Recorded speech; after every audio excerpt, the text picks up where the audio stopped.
नमस्कार, सभी का संहिता बोध के इस सत्र में स्वागत है। गत सत्र में हमने विसर्प निदान का अध्ययन वैद्य आदिश वाले सर के साथ कर लिया था और आज के सत्र में हम वैद्य विभव येवलेकर सर के साथ विसर्प चिकित्सा का अध्ययन अष्टांग हृदय से करने वाले हैं। अधिक समय व्यतीत ना करते हुए मैं वैद्य विभव सर को विनती करती हूँ कि वो आज के सत्र का प्रारंभ करें। नमो नमः। तो आज हम विसर्प चिकित्सा अष्टांग हृदय चिकित्सा स्थान का जो 18वां अध्याय है उसका अध्ययन करेंगे। सबसे पहले हमने जिस व्याधि का हमें चिकित्सा देखना है उसके बारे में अभी हमने पठन में उसका रिवीजन जो है वो हुआ है, आपने निदान भी सुना है। तो एक छोटे से स्लाइड में उसका रिवीजन कर लेते हैं। तो हमें विसर्प चिकित्सा देखना है, जो अभी हमने पठन के वक्त सुना था, रिवाइज किया था, वो क्या था। तो विसर्प जब हमें चिकित्सा करना है तो ध्यान में ये चीज लेनी है कि एक आशुकारी व्याधि है, विसर्पणशील व्याधि है।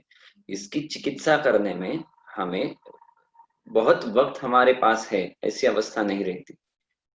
चिकित्सा की योजना करते वक्त भी वो चिकित्सा भी आशुकारी हो, जल्द से उसका विसर्पण रुक जाए, इस दृष्टिकोण से चिकित्सा करनी है। दूसरी बात, वो रक्त वृद्धि जन्य व्याधि है, शोणितज व्याधि है। जो अभी अध्याय में आगे चिकित्सा का स्ट्रक्चर आएगा वो इस बेस के ऊपर है कि वो रक्त वृद्धि जन्य व्याधि है, शोणितज व्याधि है। तो उस हिसाब से हमें चिकित्सा करते वक्त एक बैकग्राउंड में ध्यान में रखना है कि ये विसर्प होने की विशिष्टताएं हैं।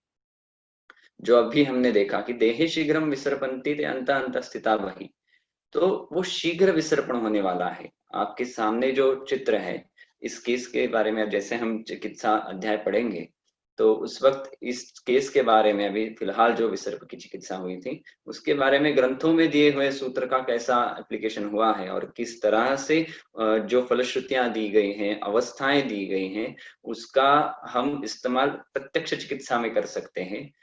ये हम आगे देखेंगे। तो हम अध्याय शुरू करते हैं। ये जो आपके राइट साइड में चित्र है वो देख लेना। विसर्प जैसे ही उद्भव हुआ उसके बाद 7 दिन के बाद रुग्ण जब आया उस वक्त की तस्वीरें हैं। बाद में हम इसके बारे में बातचीत करेंगे।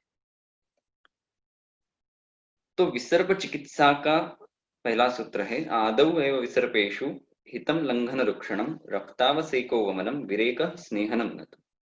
तो विसर्प की चिकित्सा में आदौ एव, पहले ही, जैसे ही विसर्प की चिकित्सा शुरू करनी है तो वो शुरू करते वक्त हमें किस सिद्धांत के अनुसार जाना है। षडोपक्रम के दृष्टि से देखा जाए तो उसकी चिकित्सा लंघन रुक्षण है, क्योंकि जब विसर्प फैलता है, उसका विसर्पण होता है तो वह रक्त क्लेद से होता है। तो अगर उसको रोकना है तो जिस माध्यम से उसका विसर्पण हो रहा है उसको नियंत्रण में लाना, उसके स्वरूप को बदलना, ये जरूरी होता है। तो उसकी चिकित्सा का बेसलाइन जो है वो लंघन रुक्षण है। और वो लंघन शब्द जो है, वो लंघन शब्द अगर हमने याद किया तो लंघन का जो डेफिनेशन है या लंघन की जो व्याप्ति है व्याख्या की, तो वो चतुष्प्रकार संशुद्धि पिपासातक मारुतो वगैरह जो है उसमें आती है। तो इसमें शोधन का भी समावेश है। तो लंघन रुक्षणम मतलब उस वक्त दोषों के शोधन के लिए जो जरूरी है वो वमन हो, विरेचन हो, रक्तमोक्षण हो, वो शोधन। और वह देते वक्त रूक्षण के साथ, मतलब जो लास्ट की लाइन है स्नेहनम न तु, विसर्प में पहले ही, जैसे ही विसर्प की चिकित्सा शुरू की जाए तो उस वक्त स्नेहन का उल्लेख नहीं है। ग्रंथकर्ता ये बार बार कहते हैं विसर्प के चिकित्सा में स्नेहन कब देना है, इसकी विशिष्ट अवस्थाएं हैं और उसको अंडरलाइन करने वाले सूत्र जगह जगह पे आते हैं। तो जैसे ही हमें विसर्प की चिकित्सा शुरू करनी है तो ध्यान में ये लेना है कि लंघन और रुक्षण प्रधान हमारी चिकित्सा होनी चाहिए। क्यों? क्योंकि एक तो वो आशुकारी है, वो विसर्पण जल्दी से होने वाला है, तो उसकी चिकित्सा जो करनी है वो उसको विसर्पण को रोकने वाली और जल्दी से रोकने वाली करनी है। स्नेहनम नतु मतलब जो भी शोधन करना है, जब भी कभी शोधन करना है तब भी पहले शोधन स्नेहन के साथ नहीं देना है। अगर उसकी अवस्था आएगी कि शोधन कब देना है तो उस वक्त स्नेह की अपेक्षा नहीं है। या फिर जब हमें स्नेह का इस्तेमाल करना है, जब जिस अवस्था में स्नेह का इस्तेमाल करना है, वो भी बहुत सोच समझ के करना है। बहुत ही स्पेसिफिक अवस्था में शमन के लिए स्नेह का इस्तेमाल कर सकते हैं, क्योंकि वैसे तो रक्त का व्याधि है, रक्त के आश्रय पित्त होता है, तो पित्त की चिकित्सा में स्नेहन आता है, लेकिन फिर भी धातुओं का क्लेद न हो, इसलिए स्नेहन का यहाँ पे निषेध है। इस सूत्र का और इस अवस्था का एक्सप्लेनेशन और एलेबोरेशन आगे आएगा। तो पहले तो कहा गया है कि आदौ एव विसर्पेषु हितम लंघनक्षणम रक्तावसेक वमनम विरेक स्नेहनम। तो इसमें ये क्रम भी बहुत इंपॉर्टेंट है। रक्तावसेक पहले दिया है क्योंकि रक्त प्रधान व्याधि है, तो अगर विसर्प का विसर्पण रोकना है तो जिस माध्यम से उसका फैलाव हो रहा है उसका उस आश्रय का नाश करना, उस रक्त दुष्ट रक्त को वहां से निकालना, यह पहली चिकित्सा होती है। और उसके साथ जो शोधन कहा गया है वो वमन और विरेचन है। तो वमन देने के लिए वो विसर्प के अनुसार, विसर्प के हिसाब से किन योगों का इस्तेमाल करना चाहिए, तो उसके बारे में दिया गया है। प्रच्छर्दनम विसर्पगनम सयष्टि इंद्रयवम फलम पटोल पिप्पली निम्ब पल्लवेरवा समान्वितम। तो प्रच्छर्दनम वमन कैसे देना है, तो मदन फल उसका प्रधान द्रव्य है, क्योंकि वो अनापायित्वात् सर्व रुग्णों में हितकर है। तो उसके साथ यष्टि मधु और इंद्रयव इनका क्वाथ का इस्तेमाल कर सकते हैं, या फिर मदन फल के साथ पटोल पिप्पली निम्ब पल्लव इनका इस्तेमाल कर सकते हैं। अभी इस वमन के कर्म के लिए जो द्रव्यों का इस्तेमाल है, इसके बारे में ये ध्यान में लेना चाहिए कि हम जिस व्याधि की चिकित्सा कर रहे हैं वो रक्त प्रधान है, पित्त प्रधान है। तो पित्त रक्त विरोधी दोषों को शोधन करने के वक्त भी जो पित्त और रक्त को न बढ़ाए, पित्त को और दूषित न करे, ऐसी उष्ण तीक्ष्ण वमन द्रव्यों का इस्तेमाल यहाँ पे नहीं किया गया है। तो जैसे ही यष्टि मधु जैसा मधुर या फिर पटोल जैसे तिक्त द्रव्यों का विसर्प के हिसाब से इस्तेमाल करना बहुत जरूरी है।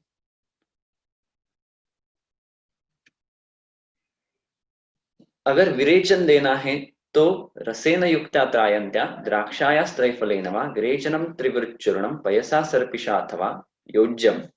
तो विरेचन के लिए योग कौन सा है, तो प्रधान है त्रिवृत चूर्ण। त्रिवृत चूर्ण ये पित्त का, रक्त स्थित पित्त का विरेचन करने के लिए प्रधान द्रव्यों में से एक है। और उसके लिए जो अनुपान या किसके साथ वो देना है, तो वो त्रायमाण क्वाथ या फिर द्राक्षा क्वाथ या द्राक्षास्वरस या फिर त्रिफला क्वाथ या दुग्ध या सर्पी, ऐसे जो पित्त का रेचन कर सके, जो रक्त का प्रसादन कर सके, ऐसे द्रव्यों के साथ इस विरेचन योग का प्रयोग करना है।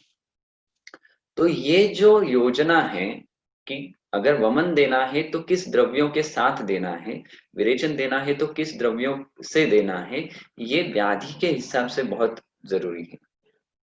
विसर्प में विरेचन देना है और तीक्ष्ण विरेचन जैसा दंती जैसा कल्प इस्तेमाल किया तो वो विरेचन तो करेगा लेकिन उसके व्यापक की संभावना अधिक है। इसलिए जब भी कभी ऐसी अवस्थाएं थे, क्योंकि विसर्प जब हमें चिकित्सा करने आती है, रुग्ण आपके सामने होता है, तो उस वक्त आपको इमीडिएटली ये डिसीजन लेना होता है कि अगर मुझे उसको कल विरेचन देना है तो आज उसको क्या कल्प देना है।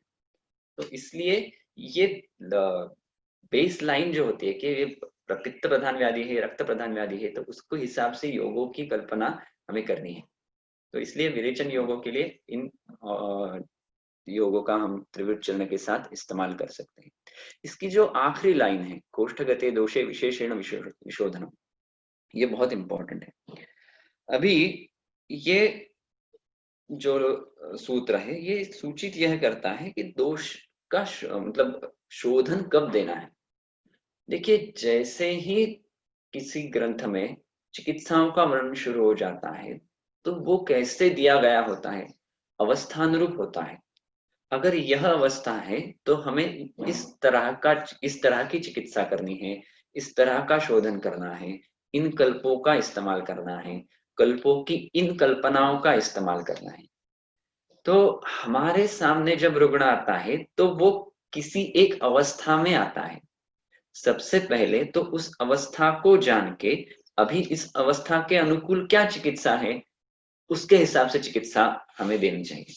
क्योंकि विसर्प में तो पहले हमने देखा कि रक्तावसेक भी है, वमन भी है, विरेचन भी है, आगे लेप प्रदेह आदि भी आएंगे।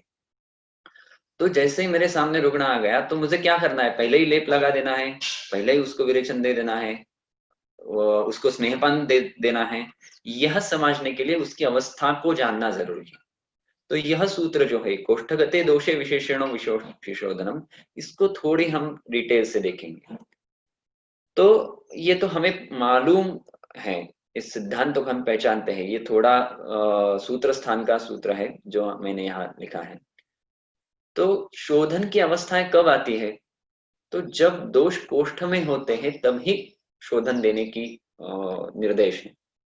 जब तीर्यकगत होते हैं, जब शाखाओं में होते हैं, संधिस्थ होते हैं, मर्मस्थित होते हैं, तो उनका शोधन नहीं हो सकता। और अगर उनको उस वक्त शोधन करने का प्रयास किया जाए तो उससे व्याधि की अवस्था बिगड़ने की संभावना अधिक होती है। तो इसीलिए यह सिद्धांत हम सूत्र स्थान में ही सीख चुके हैं कि शमयेत तान प्रयोगेण सुखम व कोष्ठम। अगर वो शोधन योग्य नहीं है, अगर दोष की उतनी मात्रा नहीं है या रुग्ण का उतना बल नहीं है, तो उसको शमयेत तान प्रयोगेण, उसी जगह पे उसका शमन करना है। कैसे करना है, विसर्प के हिसाब से भी आगे दिया गया है। या फिर अगर वो शोधन योग्य है, दोष कोष्ठ में उपस्थित है, अगर रुग्ण का बल उतना है, तो ज्ञात्वा कोष्ठ प्रपन्नश्च यथासन्नम विनिर्हरेत्, वो कोष्ठ में आए हैं इसको जान के ही उसको नजदीक के मार्ग से, यथासन्नम विनिर्हरेत्, नजदीक के मार्ग से बाहर निकाल। तो ये बहुत इंपॉर्टेंट है कि जब हमारे सामने, अभी जब हम विसर्प देख रहे हैं, विसर्प का रुग्ण आ रहा है, तो उसका व्याधि किस अवस्था में है, वो निराम हो गया है, जीर्ण हो गया है, धातुओं में लीन हो गया है दोषों की अवस्था, तो उस वक्त उसको शोधन नहीं दिया जा सकता। लेकिन अभी अभी कल से ही विसर्प की शुरुआत हुई है, कल ही कुछ पिटिका उत्पन्न हुई है, हमने उसको देख लिया है, उसके हेतु हमें पता है ये विसर्प ही है, हमने निदान कर लिया है। तो हम उसी वक्त वमन विरेचन रक्तावसेक जो उस वक्त यथा योग्य होगा, उस हिसाब से शोधन देके उसी जगह पे व्याधि का जो विसर्पण है वो रोक सकते हैं। तो ये चीज अवस्था जानने के लिए बहुत महत्वपूर्ण है। अगर इस अवस्था को न जाना जाए, मतलब जब शोधन की अवस्था है और शोधन न किया जाए, या फिर शोधन की अवस्था नहीं है और फिर भी बलपूर्वक शोधन किया जाए, तो उस वक्त व्याधि की जो अवस्था है वो गलत दिशा में जाने की, वो बढ़ने की संभावनाएं ज्यादा रहती है। वो क्या क्या हो सकता है वो आगे दिया गया है, वो हम देखेंगे। तो फिलहाल जो सबसे इंपॉर्टेंट सूत्र है कोष्ठगते दोषे विशेषण विशोधनम, तो ये जो वमन विरेचन जैसी शोधनों का वर्णन है, तो वो दोष कोष्ठ में हो उसी वक्त देना है, अन्य वक्त नहीं। या फिर जब अभी फिलहाल अगर हमें सोचिए कि अभी जो रुग्ण आया है उसका बल बहुत क्षीण है, लेकिन उसको विसर्प है, हमने शमन योगों का प्रयोग किया है, लेकिन विसर्प है, जब बल व्याधि का बल अच्छा है, दोषों का प्रमाण हमें लग रहा है बहुत ज्यादा है, तो शमन करने के बाद जब उसका थोड़ा बल बढ़ जाएगा तो पाचन करके, क्योंकि पाचन तो दोषों को शाखा में से कोष्ठ में लाता है, हमने कोष्ठ शाखा गति के बारे में देखा है। तो पाचन से जब वो कोष्ठ में आने लगेंगे, तो वो जब आएंगे तब उसको फिर से शोधन कर सकते हैं। तो ये जो लाइन है कि कोष्ठगत अगर दोष है तब ही शोधन देना है, तो ये बहुत इंपॉर्टेंट है। और वही अगर शोधन अनर्ह है, रुग्ण विसर्प का सामने है लेकिन बहुत क्षीण है, या फिर जो अविशोध्य, मतलब शोधन के अनर्ह जो सूत्र स्थान में दिए गए हैं, वमन अनर्ह है, विरेचन अनर्ह है, उनमें से किसी एक अवस्था में से गर्भिणी अवस्था में है जो शोधन के लिए अनर्ह है, तो उस अवस्था में अगर विसर्प की चिकित्सा करनी है तो क्या करना है, अविशोध्य से अगर दोष अल्प है, अविशुद्धस्य दोषेऽल्पे शमनं चन्दनोत्पलं मुस्तनिम्बपटोलं वा पटोलादिकमेव वा सारिवामल्पौषीर मुस्तं वा क्वथितं चले। तो अविशोध्यस्य दोष अल्पे, अविशोधन शोधन अनर्ह रुग्ण में जब दोष अल्प है तो उसमें शमन योगों का, शमन कल्पों का इस्तेमाल करना है। और उसके लिए क्या इस्तेमाल करना है, तो क्वाथों का वर्णन है। किसी भी व्याधि की चिकित्सा देखने के वक्त जब हम अध्याय का पठन करते हैं, अध्ययन करते हैं, तो उस व्याधि के हिसाब से औषधों की कल्पनाएं भी स्पेसिफिक रहती हैं। किस व्याधि में किस कल्पना का इस्तेमाल करना है, ये उस व्याधि के अधिकरण के हिसाब से बदलता है। हम यहाँ पे विसर्प पे देखेंगे कि काफी सारी क्वाथ, हिम ऐसी कल्पनाएं दी गई हैं। तो शमन के लिए क्वाथों का वर्णन है। चंदन और उत्पल, मतलब चंदन और कमल जिसे कहते हैं, उसका क्वाथ इस्तेमाल कर सकते हैं। मुस्त निम्ब पटोलम्बा या फिर मुस्ता निम्ब पटोल, इनके क्वाथ का इस्तेमाल कर सकते हैं। पटोलादिगण जो कहा गया है, पटोलादिगण जो अष्टांग हृदय सूत्र स्थान 15 विद्या में पटोल कटरोहिणी चंदनम कहा गया है, उसका इस्तेमाल कर सकते हैं, जिसकी फलश्रुति अभी नीचे दी गई है। पटोलादिगण की निहंति कफ पित्त कुष्ठ ज्वरान विषम वमिम अरोचकम कामला। तो उसके साथ सारिवा, अमल की, उशिर, मुस्ता, इनके क्वाथों का इस्तेमाल किया जा सकता है। तो अगर देखा जाए तो सभी पित्त शामक कल्प है, क्वाथ है, जो द्रव्य है वो तिक्त प्रधान है, तिक्त या कषाय प्रधान है, मधुर विपाकी है, प्रायः शीत है। तो ये सब उस अवस्था में जहाँ ये अभी जिस अवस्था की हम चिकित्सा कर रहे हैं, उसमें शोधन अनर्ह व्यक्तियों के बारे में सोच रहे हैं। तो शोधन अनर्ह है लेकिन विसर्प फैल रहा है, तो उस वक्त उसका शमन करने के लिए, उस बढ़े हुए फैलने वाले पित्त को रोकने के लिए, रक्त से फैलने वाले विसर्प को रोकने के लिए जो चिकित्सा करनी है, उसके हिसाब से इन कल्पों का रचना है। वैसे ही दुरालभा परपटकम गुडुचिम विश्ववेशजम पाक्यम शीत कषायम व तृष्णा विसर्पमान पिबेत। दार्वी पटोल कटुका मुसरस त्रिफलास्तथा सनिम्ब यष्टित्रायन्ति क्वथिता घृतमूर्छिता। जैसे मैंने पहले कहा था कि कल्पना बहुत महत्वपूर्ण होती है। अभी हम विसर्प के बारे में सोच रहे हैं, तो विसर्प के बारे में द्रव प्रधान कल्पनाओं का इस्तेमाल है। उसमें भी दुरालभा परपटक गुड़ची विश्ववेशजम, इनका क्वाथ या शीत कषाय जो हिम कल्पना होती है, उसका इस्तेमाल करने के लिए कहा गया है। वो भी तृष्णा विसर्पवान है, जब विसर्प में तृष्णा यह लक्षण अधिक है, तो उस वक्त इस्तेमाल करने की यह कल्पना है। क्योंकि हिम कल्पना अपने आप में शीत वीर्य की है, बहुत ज्यादा शीत वीर्य की है, तो उस हिसाब से इसका क्वाथ या हिम इस कल्पना में इस्तेमाल कर सकते हैं। या फिर दारवी पटोल कटुका मुसरस त्रिफला, इनका क्वाथ घृतम मूर्छित करने को कहा गया है।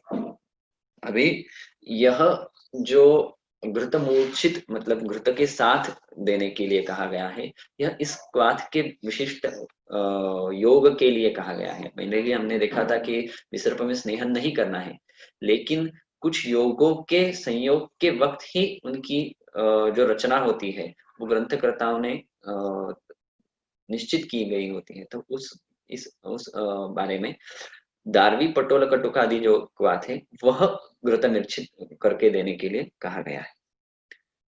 तो ये शमन के क्वाथ हैं। और अगर यह दोष शाखाओं में दुष्ट है, तो वह अपना कोष्ठ का स्थान छोड़ के शाखा में गए हुए हैं, तो शाखा दुष्टे तो रुद्रे रक्तमेव आदित हरे। विसर्प के चिकित्सा में रक्त मोक्षण का वर्णन जगह जगह पे आने वाला है और उसकी अवस्थाएं भी बताई गई हैं और उसको एम्फसाइज भी किया गया है। तो अगर शाखा दुष्ट रुधिर है तो रक्तमेव आदित हरे, पहले रक्त का ही मोक्षण करना है। क्यों? क्योंकि त्वक मांस स्नायु संक्लेदो रक्त क्लेदान ही जायते। अगर नहीं किया जाए तो क्या होने वाला है? त्वक मांस स्नायु संक्लेद होने वाला है। जो विसर्प के दोष हैं, जो रक्त से विसर्पण होने वाले हैं, उनका जब शाखाओं में दुष्ट रक्त है तो वहां पे शोधन किया नहीं गया, तो वह उस स्थान के त्वचा, मांस और स्नायु का संक्लेद कर देते हैं। ये आपके राइट साइड में जो इमेज है वो इस अवस्था का आइडियल एग्जाम्पल है। इन साहब को विसर्प हुआ था इनके सिर पे, उनके दक्षिणतः शंख प्रदेश पे, और वो विसर्प फैलते हुए कपाल प्रदेश तक आया था। उसकी चिकित्सा ठीक से नहीं हुई, रक्तमोक्षण आदि नहीं हुए। ऐसे ही कुछ जो गांव में प्रैक्टिस करने वाले वैद्य होते हैं, उनसे उन्होंने कुछ लेप वगैरह लगा लिए थे, लेकिन काफी अम्लशन लवणाशन का इतिहास था।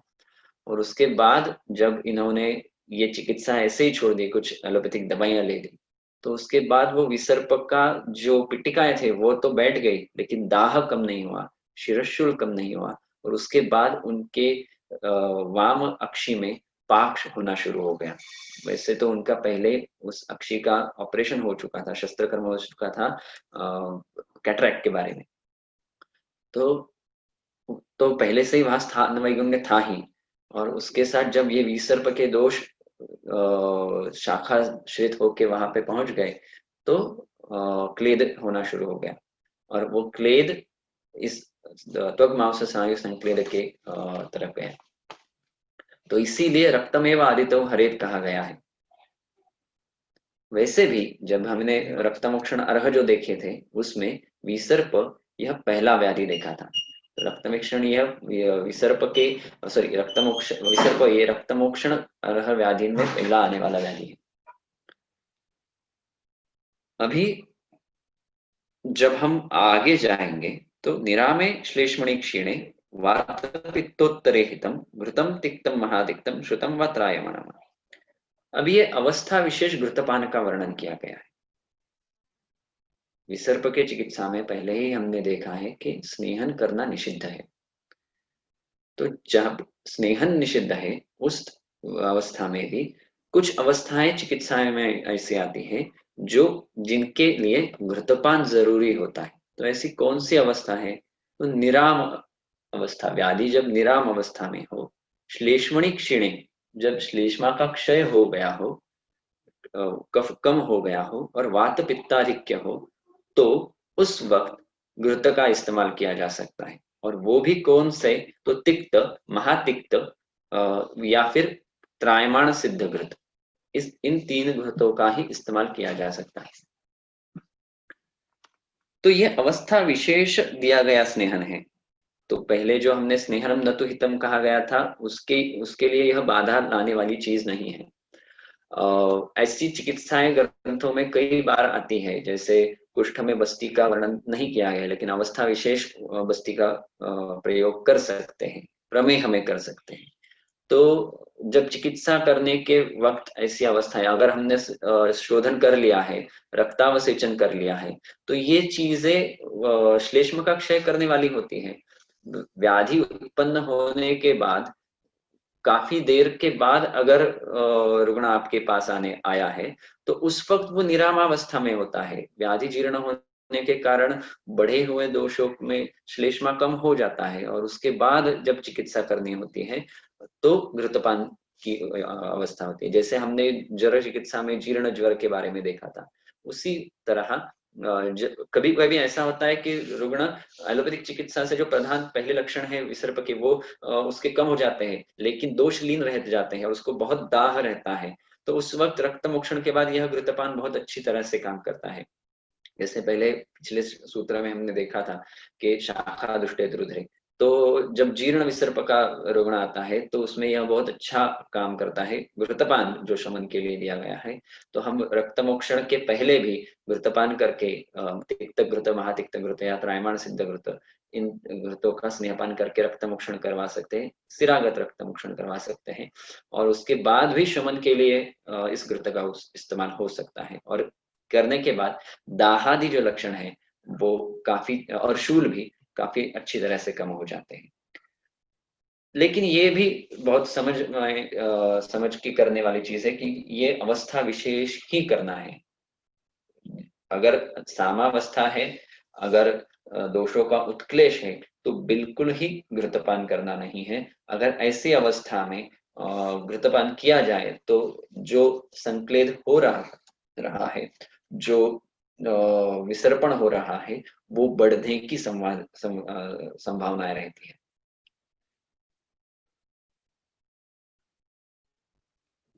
तो विसर्प में जो कि त्वचा मांस में अभी हमने निदान में विसर्प के स्थान देखे थे, वो आभ्यंतर मार्गाश्रित और बाह्य मार्गाश्रित दोनों तरह का व्याधि है। तो शोधन आदि जो चिकित्साएं हैं वो आभ्यंतर मार्गाश्रित विसर्प में तात्काल चिकित्सा करने वाली चीजें हैं। लेकिन जब बाह्य विसर्पा होता है तब एक अवस्था ऐसी आती है कि उसमें बाह्य लेपादि कर्म करने की भी जरूरत रहती है। तो वो अवस्था कौन सी है? तो वो यह अवस्था है, निर्वृते अस्त्रे विशुद्धे अंतर्दोषे त्वग्मांस सन्निगे बहिक्रिया प्रदेहाद्या सद्यो विसर्प शांते।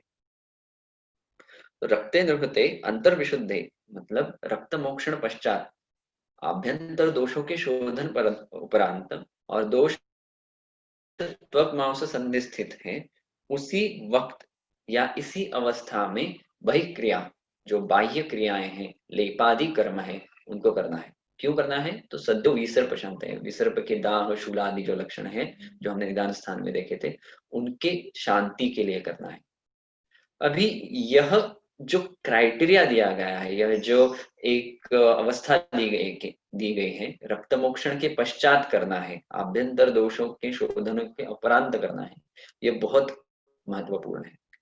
कई बार ऐसा हो जाता है जब नई नई चिकित्सा हम शुरू करते हैं तो विसर्प देखा है, रक्त त्वग आश्रित व्याधि है, रक्त के आश्रित व्याधि है, विसर्पण होने वाला है और कुछ तो ऊपर से लगाने के लिए देना है। रुग्ण भी बहुत बार ऐसी प्रार्थना करते हैं कि डॉक्टर साहब कुछ बाहर से लगाने के लिए आपने नहीं दिया। तो उस वक्त ये समझना है कि अगर इस अवस्था के विपरीत मतलब रक्त मोक्षण नहीं किया गया है, आभ्यंतर दोषों का शोधन नहीं है और हमने बाह्य लेपालिकाओं का इस्तेमाल किया गया और वो उस समय उस आश्रय के यहाँ रहने वाले दोषों का शमन कर सके उतने बलवान नहीं है, तो वहां पे क्लेद बढ़ने की या फिर उस वक्त विसर्पण बढ़ने की संभावनाएं अधिक होती है, दोष चलित हो जाते हैं और उस वक्त उस लेप की इतनी क्षमता नहीं रहती कि वो पूरे दोषों का शमन कर सके या उनको कोष्ठ में पाचन करके कोष्ठ में भेज सके। तो कभी भी बहुत जल्दबाजी करके विसर्प दिख रहा है तो लेपों का पहले ही दिन प्रयोग नहीं करना है। हमने जो सूत्र देखे हैं वो बहुत महत्वपूर्ण है, रक्तमेव आदितो हरे। तो रक्त मोक्षण करने के बाद ही उसमें जो दुष्ट रक्त बहुत ज्यादा प्रमाण में है उसका शोधन करने के बाद ही बाह्य चिकित्सा का प्रयोग करना है। आभ्यंतर दोषों के शोधन के ये कुष्ठ में भी आया है, इसी तरह की सोच कुष्ठ जैसी चिकित्साओं में भी है। हालांकि सभी जिन जिन व्याधियों में बाह्य चिकित्साओं का वर्णन है उसमें हर वक्त आभ्यंतर दोषों के शोधन के उपरांत ही वही क्रिया करने का निर्देश है। तो विसर्प में भी यह फॉलो करने की चीज है और दोष त्वग मांस संस्थित है, उसी वक्त बाह्य चिकित्सा कर सकते हैं। निदान में हमने देखा है कि आभ्यंतर चिकित्सा जो होती है, आभ्यंतर विसर्प जो होता है उसमें बाह्य लेप करने का उतनी ही अवस्थाएं नहीं आती हैं, उतनी जरूरत नहीं रहती है क्योंकि करने की वक्त आता है उससे फायदा भी होता है। लेकिन जब बाह्य स्थित त्वक मांस स्थित दोष है तो बाह्य प्रदेह मतलब लेपों का फायदा या उनकी चिकित्सा के दृष्टिकोण से महत्व ज्यादा है। तो लेप करना है ये पता है, तो लेप किन चीजों से करना है, उनके योग क्या है? तो वात विसर्प में शता हुआ मुस्त वाराही वंश अर्तगल धान्यकम सुरावा कृष्णगंधा च कुष्ठम चालेपने चले। तो जब वात प्रधान विसर्प है या विसर्प में वात का प्राधान्य है तो शतावा, मुस्ता, वाराही कंद, वंश, अर्तगल, अर्तगल का संहिताकार ने कहा है कि उसको नील सहचर का है, सहचर का भेद है। धान्यक पता है हमें, सुरावा देवदार, कृष्णगंधा सहजन और कुष्ठ, इनका लेप करना है। तो कुष्ठम चालेपनम चले, चले वात प्राधान्य में। पित्त विसर्प में न्यग्रोधादिगणा पित्ते तथा पद्मोत्पलादिकम। तो पित्त विसर्प में न्यग्रोधादिगण जो है, जो सूत्र स्थान में दिया गया है, तो उन उसके गण उस गण में जो द्रव्य दिए गए हैं उनका इस्तेमाल करना है। उसकी फलश्रुति अभी नीचे दी गई है कि वृण्य संग्राही भग्न साधना मेद पित्तस्त त्रुदाह योनि नोग निवरण। सूत्र स्थान 15वें अध्याय में दिया गया नगरोधादि गण है।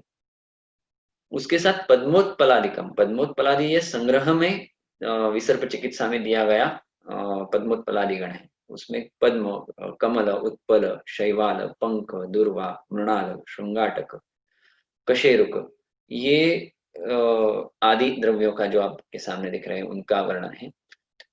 यहाँ पे देखा जाए तो लेप की अवस्था में लेप के द्रव्यों का जो वर्णन है उसमें विसर्प इस व्याधि का अपना जो स्वभाव है उसको ध्यान में रख के जो अनुबंधी दोष है, मतलब विसर्प रक्त पित्त प्रधान है तो रक्त पित्त प्रधान प्राधान्य ध्यान में लेके वात शामक द्रव्यों का इस्तेमाल, पित्त विसर्प में व्याधि ही पित्त का है और यहाँ पित्त प्राधान्य भी है तो बलवान पित्त शामक रक्त प्रसादक ऐसे द्रव्यों का इस्तेमाल, जो अभी हम देख रहे हैं मुक्तामणि जैसे द्रव्यों का इस्तेमाल है, गैरिक का है, इन चीजों का लेप के लिए इस्तेमाल करना है। और क्या है तो नगरोध पादास्तरुणा कदली गर्भ संयुता विषग्रंथिश्च लेपस्यात् शतधौत घृतात्प्लुतः पद्मिनी कर्दमशीत पिष्टम मौक्तिकमेव वा शंखम प्रवालम शुक्तिर्वा गैरिकम वा घृतान्वितम्। तो न्यग्रोधस्य पादास्तरुणाः, अभिनव मतलब न्यग्रोध के जो वट के शुंग कहते हैं या पारम्या जिसको कहते हैं, तो उनको कोमल मतलब जो नए नए हैं उसको तरुण न्यग्रोध पाद इस्तेमाल करने, उसका पेषण करके उसका कल्क बना के कदली गर्भ संयुता, कदली गर्भ यह अगर आपने कभी जो केला होता है उसका जो स्टेम होता है उसको काट के देखा जाए तो वो बहुत शीत होता है। ऐसे ही कदली का जो कदली गर्भ मतलब कदली स्टेम, कदली केले का जो पौधा होता है उसका जो स्टेम होता है उसको भी हाथ लगाने के बाद शैत्य हम शैत्य की प्रचिति आती है, तो उसका जो गर्भ होता है वो अति शीततम होता है, तो उसके साथ लेप करने को कहा गया है। विषग्रंथिश्च लेपोयम शतधौत घृतात्मतः, विषग्रंथि जिसको कहा गया है मृणाल कोमल है, उनको शतधौत घृत के साथ आप्लुत करके लेप करने को कहा गया है। तो इसमें लेप करने में शतधौत घृत में आलोड़ित करके पित्तज विसर्प में लेप करना है। पद्मिनी कर्दमः शीतः, तो पद्मिनी कर्दम मतलब जो कीचड़ होता है ठंडा ऐसा कीचड़, पिष्टम मौक्तिकमेव वा, या फिर मुक्ता जो होती है मौक्तिक मणि जिसको कहते हैं उसको पेषण करके उसको पिष्ट करके, शंख प्रवालम शुक्तिर्वा, शंख के चूर्ण को या भस्म को, प्रवाल पिष्टि को, शुक्ति को, गैरिक को घृत में आलोड़ित करके या फिर शतधौत घृत में आलोड़ित करके उसका लेप करने के लिए पित्तज विसर्प में कहा गया है। तो अगर देखा जाए तो ये सभी चीजें, ये सभी द्रव्य शीत वीर्य की, तिक्त कषाय रस प्राधान्य की है, जो पित्त शामक है, रक्त प्रसादन करने वाली है। जब पित्त विसर्प का रुग्ण हमारे सामने आता है तो इनमें से जिन चीजों की हमें उपलब्धता है उन चीजों का लेप हम कर सकते हैं। मतलब अगर मेरे सामने पित्त विसर्प का रुग्ण है और मेरे पास कुछ भी नहीं है, मैं किसी गांव में गया हुआ हूँ, तो कीचड़ तो मिल ही सकता है, गांव में जहाँ जलाशय होता है वहां तो मिल ही सकता है। आगे भी दिया गया है कि ठंडे पानी के धार से या सीता शर्करा जल के धारा सेचन से भी विसर्प का दाह शांत हो जाता है। तो इन योगों में जो दिया गया है, जिन द्रव्यों का वर्णन किया गया है, उनके पीछे जो कार्य कारण भाव है वो समझ लेना है। उसके बाद हमारी चिकित्सा में, हमारे ओपीडी में जिन चीजों की हमें उपलब्धता है उनके हिसाब से हम लेपादि कर्म भी कर सकते हैं। गैरिक हर किसी के ओपीडी में रहता है।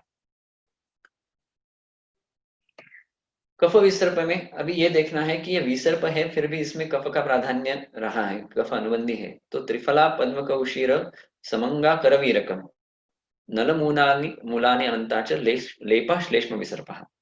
तो यहाँ क्या करना है, त्रिफला उसके साथ पद्म काष्ठ, उशीर समंगा मतलब मंजिष्ठा, करवीरक कणेर जिसको कहते हैं, नल और नलमूल और अनंता, इनका लेप, अनंता सारिवा, तो इनका लेप श्लेष्म विसर्प के चिकित्सा में लेपन के लिए कहा गया है। उसके साथ धव सप्ताव खदिर देवदारु कुरंटकम समुस्तारगवधम लेपो वर्गव व वरुणादिकः आरगवधस्य पत्राणि त्वचः श्लेष्मातकोद्भवः इंद्राणि शाकम काका व शीर्ष कुष्मानि च। तो अभी कफ विसर्प में लेप करने के लिए किसका इस्तेमाल करना है? तो धव सप्ताह सातवें जिसे कहते हैं, खैर खदिर, देवदारु, कुरंटक, कुरंटक यह सैरयक का भेद है।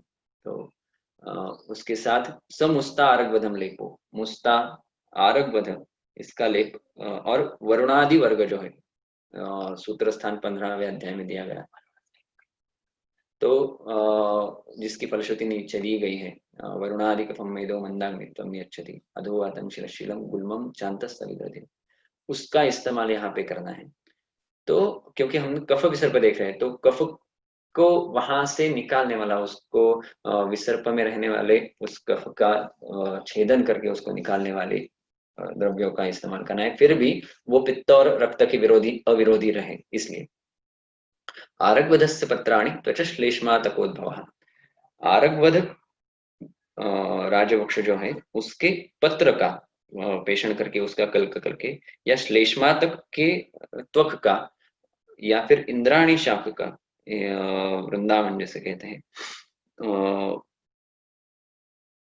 या फिर काकमाची का, या फिर शीर्ष कुसुमों का पिष्ट करके, उसको पेषण करके, उसका कल्क करके, वह कफ विसर्प में लेपन के लिए इस्तेमाल करना है। सेक व्रणाभ्यंग हविर्लेप चूर्ण यथायथम एतैरेव औषधैः कुर्यात् वायो लेपावृतादिका। तो अभी ये कल्पनाएं हैं, सेक, व्रणाभ्यंग, हविर्लेप, चूर्ण का इस्तेमाल, ये जो है ये यथायथम एतैः एव औषधैः कुर्यात्, जो अभी हमने पीछे औषधियों का, क्वाथों का वर्णन देखा, तो अगर हमें किसी अवस्था विशेष कल्पना, किसी दूसरी कल्पना का इस्तेमाल करना पड़े, जैसे शूल अधिक है, हमने वात विसर्प में, ग्रंथि विसर्प में देखा है कि शूल अधिक रहता है, तो अगर शूल अधिक है तो उस शूल में हमें सेक इस्तेमाल करना है, सेक इस कल्पना का इस्तेमाल करना है, इस कर्म का इस्तेमाल करना है। तो इसके लिए जब औषधियों का विचार करना है तो एतैरेव औषधि कुर्यात्, जो पीछे दिए हुए औषधियां हैं उन्हीं का इस्तेमाल करना है। अगर लेप करना है, अगर व्रण, विसर्प में कई बार ऐसा हो जाता है कि व्रण उत्पन्न हो जाते हैं, तो व्रणों के लिए कुछ अभ्यंग करना है, तो उस वक्त भी इन्हीं औषधियों का विचार करके यथायथम, जहां जो योग्य है उसके हिसाब से इन औषधियों का प्रयोग करना है। और वायो लेपा घृतादिका, तो वायु में जब कभी भी लेप करना है, वातज विसर्प है, वात का प्राधान्य है, तो उस वक्त उस लेप के बारे में एक ध्यान में रखना है कि उसको घृताधिक ही करना है। कफ स्थान गते सामे पित्त स्थान गते अथवा अशीतोष्णाहिता रक्षा रक्तपित्ते घृतान्विता अत्यर्थ शीतास्तन तनुवस्त्रांतरा स्थिता योजा क्षणे क्षणे अन्य अन्य मंदवीर्यास्त एवच। तो अभी जब कफ स्थान गते सामे वायु, जब वायु कफ स्थान गत और साम अवस्था में रहता है या फिर पित्त स्थान में गया हुआ होता है, तो उस वक्त जो लेप करने हैं वो अशीतोष्ण और रुक्ष है। यह फिर एक और अवस्था है। इसमें जो लेपों का वर्णन है वो अशीतोष्ण है। कफ स्थान गते या पित्त स्थान गते वायु, इसमें रुक्ष तो हमें पता है, जो विसर्प की चिकित्सा करनी है वो रुक्षण प्रधान ही है, लेकिन विसर्प होते हुए भी अशीतोष्ण लेपों का वर्णन किया गया है, क्योंकि यहाँ पे हम कफ या पित्त स्थानगत वायु का, वायु के बारे में सोच रहे हैं। तो पूर्व जैसे हमने पहले देखा था कि शीत लेपों का वर्णन है, तो उस तरह से शीत लेप किया जाए तो वो वात के विरुद्ध हो जाएगा, तो इसलिए अशीतोष्ण लेपों का वर्णन यहाँ पे किया गया, या उसका वर्णन यहाँ पे किया गया। तो अशीतोष्ण और रुक्ष लेप। और अगर रक्त पित्त का प्राधान्य है, रक्त पित्ते घृतान्विता, अत्यर्थ शीत तनवो, रक्त और पित्त के प्राधान्य से रहने वाले विसर्प में अत्यर्थ शीत, बहुत शीत वीर्यात्मक लेप। तनु, तनु इसलिए क्योंकि अगर मोटा लेप लगाया जाए तो उसके कारण उस ऊष्मा को उसी जगह पे हम दबा देते हैं और उससे क्लेद बढ़ सकता है। तो जब भी कभी रक्त का और पित्त का प्राधान्य होता है तो जो लेप लगाने होते हैं वो तनु रहते हैं, बहुत पतले रहते हैं, ताकि जो ऊष्मा है वो वहीं पे ना रह जाए।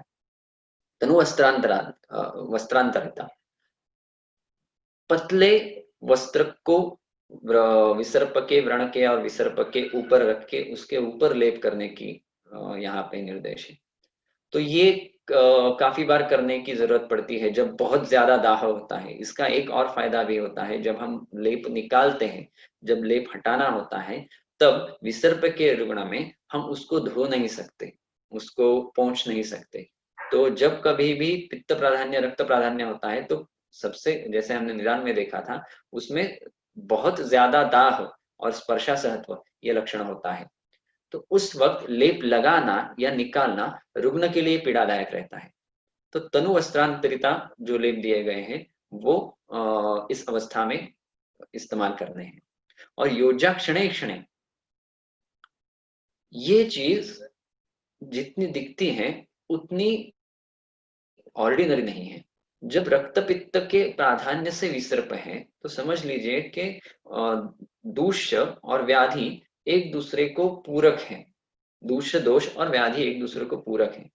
तो वहां पे जो हमें चिकित्सा करनी है वो उस हिसाब से करनी है। तो इस अवस्था में बहुत ज्यादा दाह रहता है।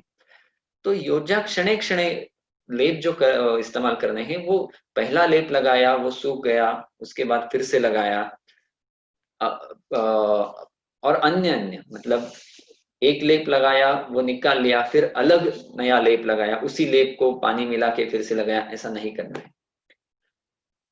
जब कभी भी हम हमारे चिकित्सालय में इन चीजों का इस्तेमाल करते हैं तो ये जो सूत्र होते हैं ये ध्यान में रखना जरूरी है।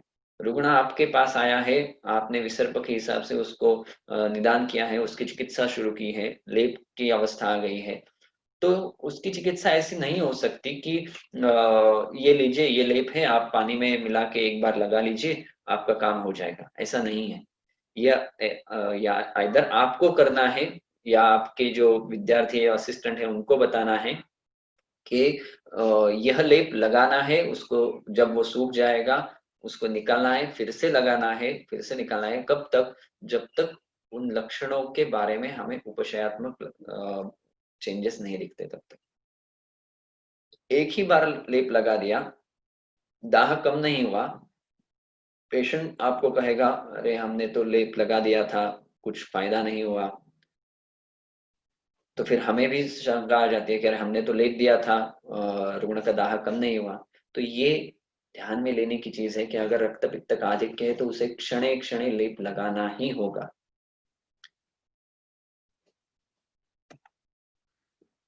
आगे ये दोषों के हिसाब से दी गई विसर्प की चिकित्सा है। संसृष्ट अवस्था में क्या करना है? तो संसृष्ट दोष है संसृष्टम एतत् कर्म प्रशस्यते।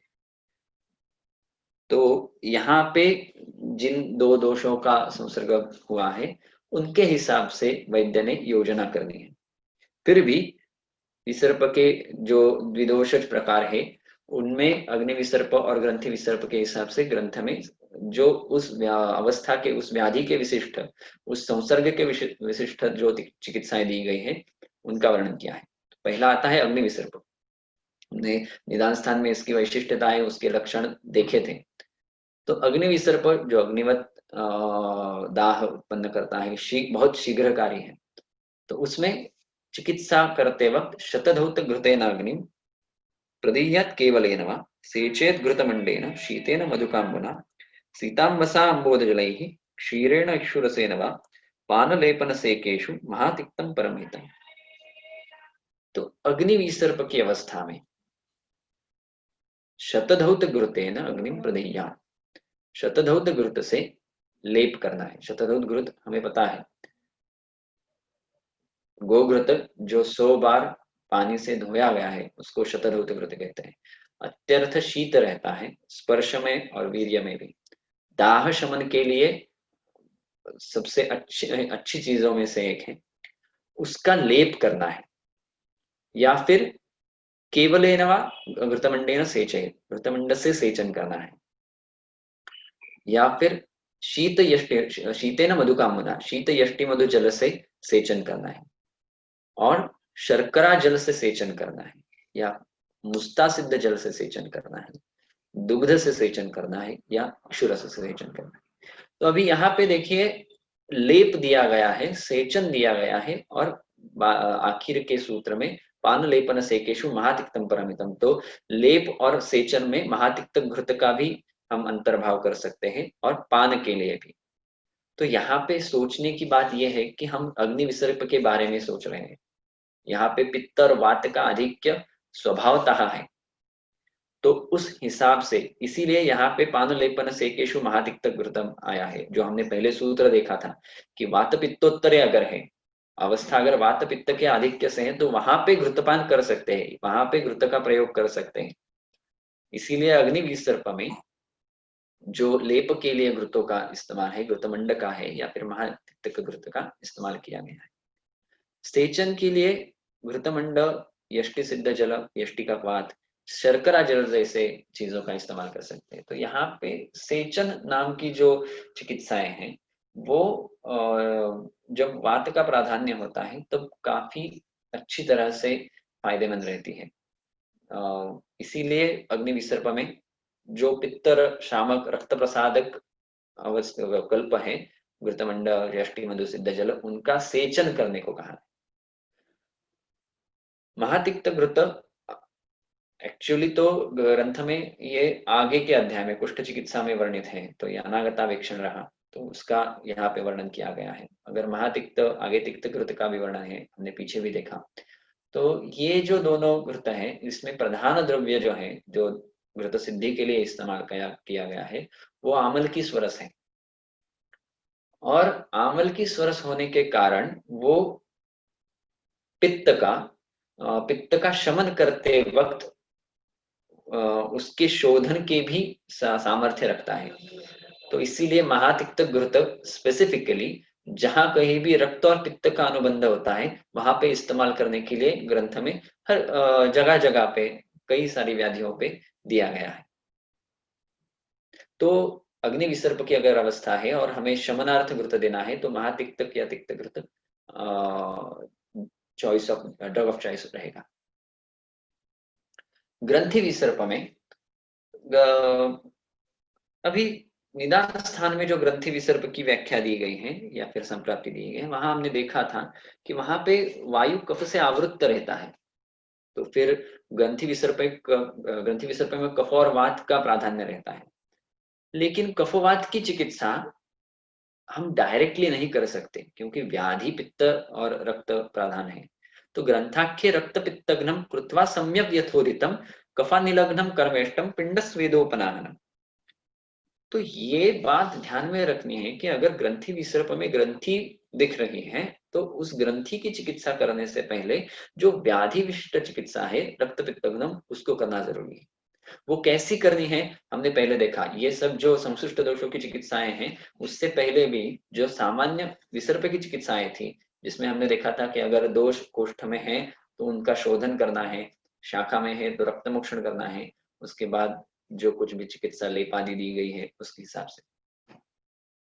तो ग्रंथि विसर्प में जहाँ पे ग्रंथियों का निर्माण हो गया है तो वहां रक्त पित्त की चिकित्सा करके उसके बाद जब योग्य अवस्था निर्माण हो जाएगी उस वक्त कफा निलग्न कर चिकित्सा करनी है। और वो भी कैसे, तो पिंड स्वेद उपनाहनम। अभी यहाँ पे देखिए जो कर्म दिए गए हैं कर्मेष्टम पिंड स्वेदोपनाहनम, तो ये कर्म अपने आप में कफवातग्न है, पिंड स्वेद और उपनाहन। तो यहाँ पे जो कर्मों की योजना की गई है वो कफानिलग्न है। और इस अवस्था में जो हमें द्रव्य इस्तेमाल करने हैं जो पिंड स्वेद उपनाह के लिए जो हम सूत्र स्थान में देख सकते हैं, जो हमने शोधनादिगण संग्रह में देखे हैं, अभी भी हम पिछले कुछ सूत्रों में हमने गणों का वर्णन देखा है। पहले हमने एक सूत्र देखा, एतैर्हि एव औषधैः कुर्यात्। तो जो पहले दिए गए औषध हैं, विसर्प चिकित्सा में दिए गए औषध है, उनका इस्तेमाल करके पिंड स्वेद या उपनाह कर्म के द्वारा हम कफ अनिलग्न वात कफ हर चिकित्सा ग्रंथि विसर्प में कर सकते हैं। तो यहाँ पे समझने की बात यह है कि कर्म पिंड स्वेद उपनाह ये दोषों के लिए चिकित्सा के लिए दिया गया है, कफ अनिलग्न, और उसके लिए जो द्रव्य इस्तेमाल करने हैं वो उस विसर्प के अधिकरण को ध्यान में रखते हुए कफवातज्ञ द्रव्यों का चयन यहाँ पे करना है।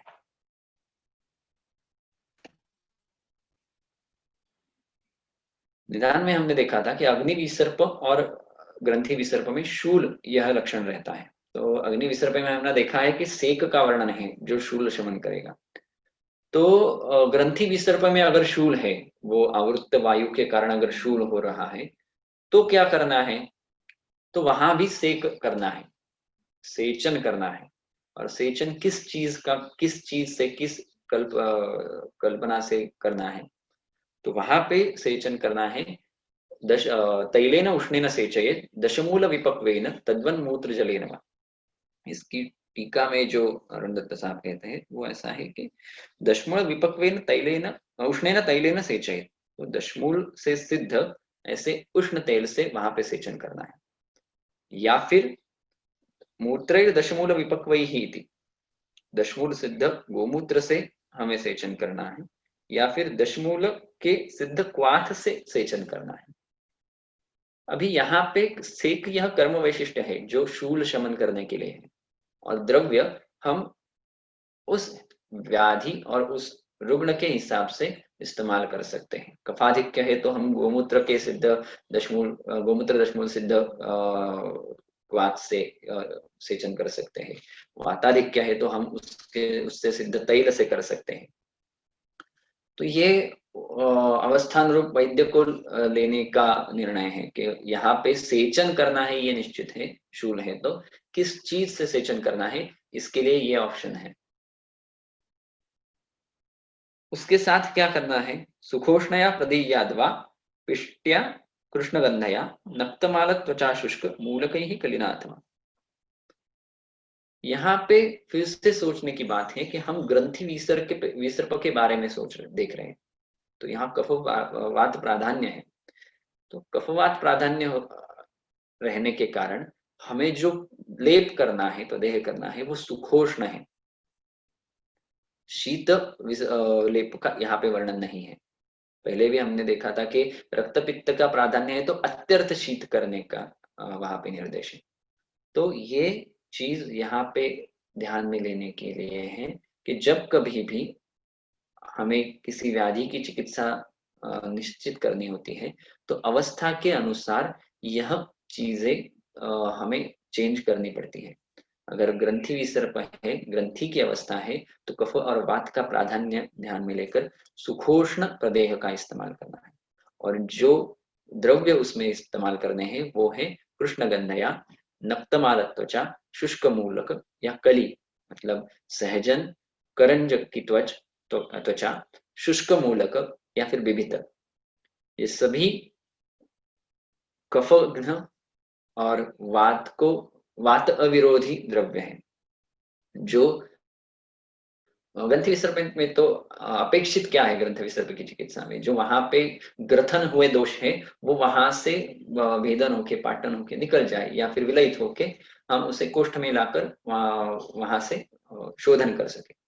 तो उस हिसाब से उस आवृतत्व को छेदने के लिए, उस कफ का जो आवरण है उसका नाश करने के लिए ये लेप आदि जो कर्म है उनको बताया गया है।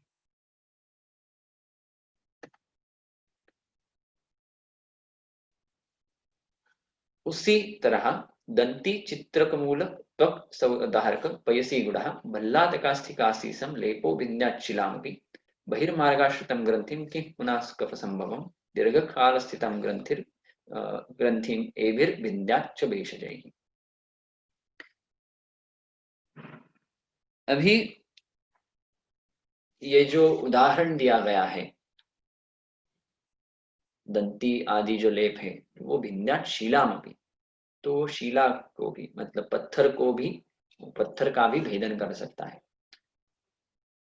तो दंती, चित्रक मूलत्व, सुधा, स्नूही और रुई अर्क जिसे कहते हैं उसका पय गुड़ के साथ, भल्ला तकास्थि विब्बा जिसको कहते हैं, कासीस, इनका लेप अगर पत्थर का छेदन कर सकता है, भेदन कर सकता है, तो वह बहिर्मार्गाश्रितम ग्रंथि को भी, मतलब जो बहिर्मार्गाश्रित ग्रंथि है उसका भी, जो कफ संभव है उसका भी भेदन क्यों नहीं कर सकेगा? तो जरूर कर सकेगा। मतलब ग्रंथि विसर्प में जब ऐसी अवस्था आती है कि ग्रंथि कठिन है, दीर्घ काल स्थित है, जो आखिर का सूत्र है, दीर्घ काल स्थितम ग्रंथि एभिर विंध्याच्च वेशरैहि, जो दीर्घ काल स्थित ग्रंथि है उसके भेदन के लिए ये इन चीजों का वर्णन है। तो अभी जब हमें ग्रंथि विसर्प के बारे में, दीर्घकाल स्थित ग्रंथि के बारे में देखना है, तो वहां पे उस दीर्घकाल स्थित होने के कारण उनका जो संचय है वहां पे वो निबिड़ हो जाता है दोषों का, तो उसका भेदन करने के लिए उतने ही बलवान ऐसे कल्पों का, ऐसे द्रव्यों का लेप के लिए इस्तेमाल करना है। इसलिए यहाँ पे विसर्प होने के बावजूद दंती, चित्रक मूल, सुधा पय, अर्कपय, भल्ला तकास्थि, कासीस, ऐसे बलवान भेदन करने वाले, धारण करने वाले, पाटन करने वाले द्रव्यों का वर्णन किया गया है। ये भी फिर से एक बार कहता हूं, अवस्था विशेष से इस्तेमाल करने की चीज है। जब ग्रंथि कठिन है, दीर्घकाल स्थित है, दोषों का संचय निबिड़ है, उसी वक्त करने के लिए ये लेप वर्णित है। अभी विसर्प के बारे में, मतलब ग्रंथि विसर्प के बारे में जब हम आहारीय द्रव्यों का बारे में सोचते हैं, तो वहां पे दिया गया है कि मूलकानां क्लत्थानां यूषैः सक्षारदाडिमैः गोधूम गोधूमान्ने यवान्नैर्वा स सीधु मधुशार्करैः सक्षौद्रवारुणिर्मण्डैः मातुलङ्गरसान्वितैः त्रिफलाया प्रयोगैश्च पिप्पल्या क्षौद्रसंयुतैः देवदारुगुडुच्चैश्च प्रयोगैः गिरिजस्य च मुस्तभल्लातसक्तूनां प्रयोगैर्माक्षिकस्य च धूमविरेकैः शिरसः पूर्वोक्ते गुल्मभेदनैः तप्तायो हेमलवण पाषाणादिप्रपीडनैः।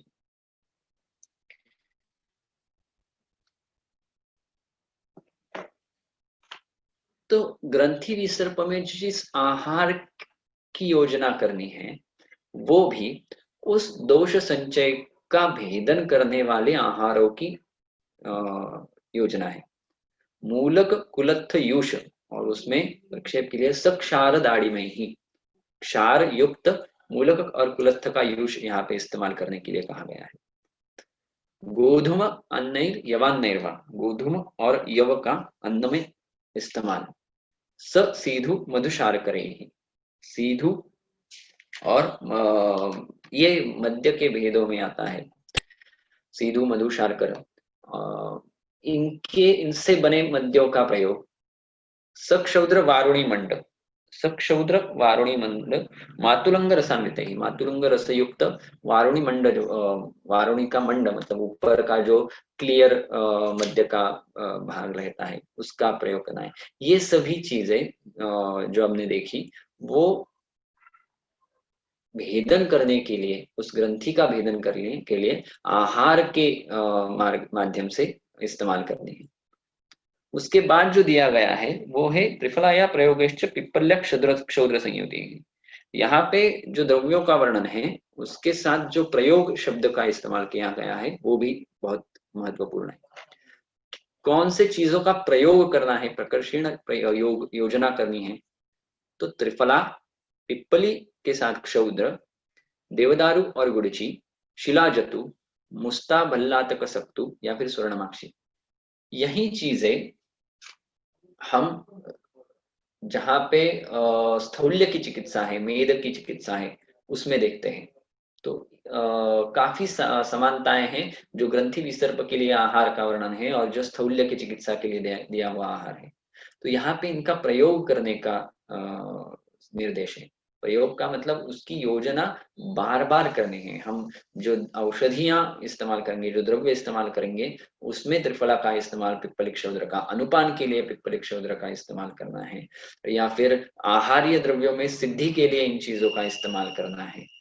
तो यह बहुत महत्वपूर्ण बात है कि इनका हर बार हर औषधि योग के बारे में यथा योग्य, जिस व्यक्ति को, जिस रुग्ण को इनमें से जो कल्प योग्य है उसका इस्तेमाल वहां पे करना है।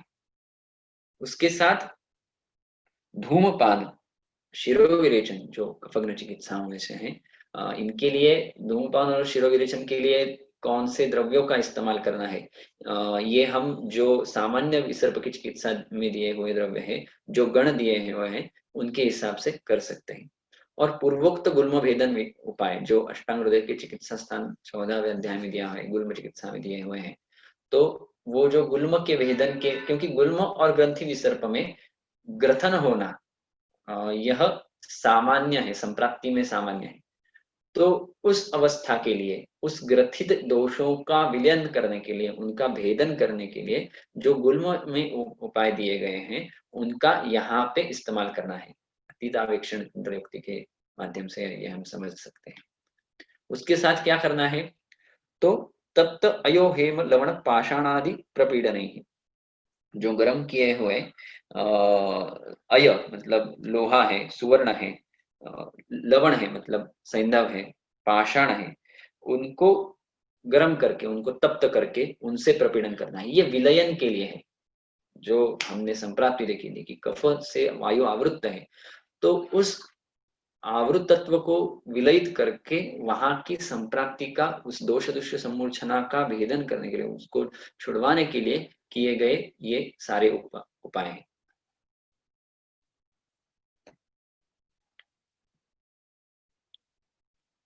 उसके बाद आता है आभिक्रिया विसिद्धाभिर विविधाभिर बले स्थितः ग्रंथि पाषाण कठिनो यदि नैवोपशाम्यति अथस्य दाह क्षारेण शरीर हेम्ना हेम्नापि वाहितः पाकिभिः पाचयित्वा वा पाटयित्वा तमुद्धरे। अब ऐसी भी अवस्थाएं आती हैं कि जो ग्रंथि है वो इन सब क्रिया से, आदि जो पूर्वोक्त कहे गए विधि है, आदि क्रिया भी पिछले मतलब इसी अध्याय में पहले कहे गए जो कर्म है, जो चिकित्सा है, उसको करने के बावजूद भी जिसका शमन नहीं होता है, विविधाभिर बले स्थिता, बले स्थित के लिए अरुणदत्त साहब कहते हैं कि ग्रंथि दीर्घ कालानुबंधित पर अति प्रवृद्ध, जो दीर्घ काल के अनुबंध से अति प्रवृद्ध हुई ग्रंथि है, उसका अगर पहले जो क्रियाएं कही गई हैं उससे शमन नहीं होता है, तो हम ग्रंथि विसर्प देख रहे हैं, उसके बावजूद, विसर्प के विरुद्ध होने के बावजूद यहाँ पे दहन करने का निर्देश है। अथास्य दाह क्षारेण शरैः हेम्नापि वा हितः, तो यहाँ पे दहन करना है। और वो दहन किस चीजों से, किन चीजों से करना है, तो क्षारों से करना है, शर से करना है, बाण जिसको कहते हैं, या फिर हेम शलाका, स्वर्ण की शलाका से करना है। तो ये किस लिए, तो उस ग्रंथि का पाचन हो जाए, और पाचन हो जाने के बाद उसका पाटन हो जाए, उसको उसका भेदन हो जाए, या फिर पाके भी पाचयित्वा वा पाटयित्वा तमुद्धरे। तो बाह्यांत, या फिर क्या करना है, तो पाचन करने वाले बाह्य अंतःशोधन से उसका पचन करवा लेना है, और उसका फिर से पाटन करना है। पाटन मतलब उसका उसको चीर के, उसका भेदन करके, उसमें जो दोषों का संचय है उसको निकाल लेना है।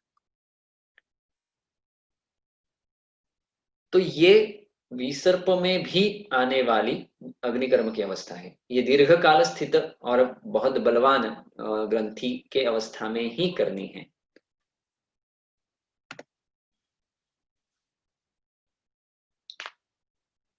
अब इस अवस्था में जब हम उस ग्रंथि का पाटन कर ले, उसको उसका पाचन करके, बाह्यंतर शोधन करके, उसका विलयन कर ले, उसका भेदन हो जाए, तो उसके बाद जो बचा हुआ रहता है, तो उस वक्त क्या करना है, तो मोक्षयेत बहुशश्चास्य रक्तम उत्क्लेशम आगतम पुनश्च अपूर्ते रक्ते वातश्लेष्मजित औषधम।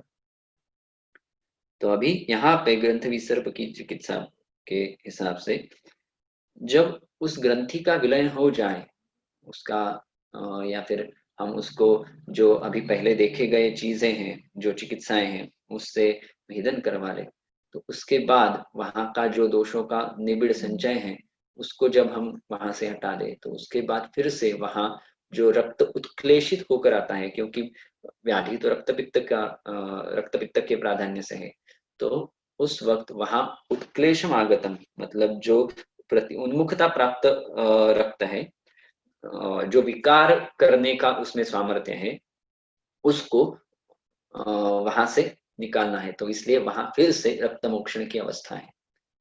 तो जब कभी भी हम ऐसी ग्रंथियों का निर्हरण कर लेते हैं, तो उसके बाद रक्त मोक्षण जरूरी है। और उसके बाद जब रक्त मोक्षण हो जाए, पुनश्च अपहृते रक्ते वातश्लेष्मजित औषधम, उसके बाद फिर से वात श्लेष्मग्न औषधों का प्रयोग करना है। तो फिर वो आभ्यंतर प्रयोग हो सकता है या फिर उस वक्त बाह्य करने की लेप हो सकता है। तो अभी ये जो क्रोनोलॉजी है उसको हमें समझना है। ग्रंथि विसर्प का भेदन करके वहां का स्थानिक दोषों का पाचन करके उस ग्रंथि को हमने वहां से निकालने के बाद रक्तमोक्षण किया, और उसके बाद फिर से जो मूल वात कफ का अनुबंध से ये ग्रंथि विसर्प की संप्राप्ति हुई है, फिर से उस वात श्लेष्मजित औषधों का इस्तेमाल किया। तो ये सटिल अवस्थाएं हैं जो ग्रंथि विसर्प के चिकित्सा में आती है।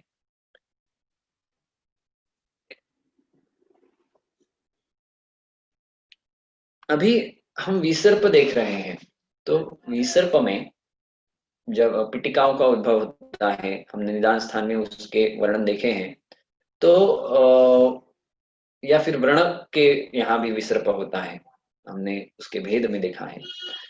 तो जब ऐसी अवस्थाएं आती है, मतलब निज विसर्प के साथ व्रण हो जाता है या व्रण के साथ विसर्प हो जाता है, तो उस वक्त प्रक्लिन्ने दाह पाकाभ्याम बाह्यांतर व्रणवत् क्रिया दार्वी बिडंग कंपिल्लैः सिद्धम तैले व्रणैहितम दूर्वास्वरस सिद्धम तु कफ पित्तोत्तरे घृतम। तो सभी विसर्पों में अगर जो टीका में टीकाकार कहते हैं कि प्रक्लिन्ने सर्वस्मिन् विसर्पे दाह पाकाभ्याम च उपलक्षिते व्रणान बाह्यांतर व्रणवत् क्रियास्या। तो जब व्रण की अवस्था में, क्लेद बहुल व्रण की अवस्था में चिकित्सा करने का अवसर है, तो बाह्य आभ्यंतर व्रणवत क्रिया, व्रण चिकित्सा में दिए गए जो व्रण के हिसाब से जो आभ्यंतर चिकित्सा बताई गई है, उस हिसाब से, या फिर जो बाह्य लेप, रोपण, शोधना, इसके लिए जो कल्प कहे गए हैं, उस हिसाब से चिकित्सा करनी है। और उस वक्त जब व्रण के रोपण के लिए, रोपण शोधन के लिए स्नेह का इस्तेमाल करना है, तो दार्वी विडंग कंपिल्लक सिद्ध तैल यह हितकर है, और अर्थात वात प्राधान्य है तो, और कफ पित्ताधिक्य है तो दुर्वा सिद्ध घृत, दुर्वा स्वर सिद्धम तो कफ पित्तोत्तरे घृत। तो विसर्प में व्रण की अवस्था कब कब आती है? जब हम विसर्प की चिकित्सा करते हैं, तो दोषानुसार जो विसर्प है उनके पिटिकाओं का भेदन हो जाए तो व्रण की अवस्था आती है। अग्नि विसर्प में व्रण की अवस्था आती है। ग्रंथि विसर्प में जब हम ग्रंथियों का भेदन कर ले, उस वक्त व्रण की अवस्थाएं आती है। और व्रण जन्य जो विसर्प है, उसमें आघात से उत्पन्न व्रण में अगर क्लेद हो जाए और ऊष्मा से वहां का पाक हो जाए, तो व्रण की अवस्था आती है। तो इन सभी अवस्थाओं में हमें दो चीजें ध्यान में लेनी है। एक, यह व्रण की चिकित्सा है, और दूसरा यह विसर्प में होने वाले व्रण की चिकित्सा है। तो विसर्प में होने वाले व्रण या व्रण से होने वाला विसर्प, ये महत्वपूर्ण वैशिष्ट्य है। उसके हिसाब से हमें जो व्रण की चिकित्सा दी गई है, उसमें से योग कल्प और द्रव्यों का और कल्पनाओं का इस्तेमाल करना है।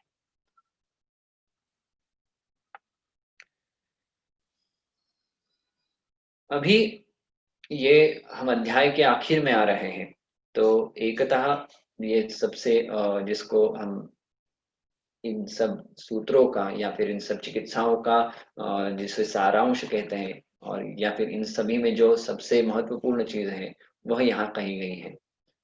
एकता सर्वकर्माणि रक्तमोक्षणम एकता, ऐसा ही कुछ हमने बस्ती के बारे में पढ़ा था। विसर्पो नहीं असंसृष्टा स्वस्त्र पित्तेन जायते रक्तमेव आश्रयस्यास्य बहुशो अस्त्रम हरेनता। पहले सूत्र से रक्त मोक्षण करे, जब हमने चिकित्सा सूत्र देखा था तो रक्तावसेको वमनम कहा देखा था। बीच में भी शाखा दुष्टे तो हृदय रक्तमेव आरितो हरेत कहा था।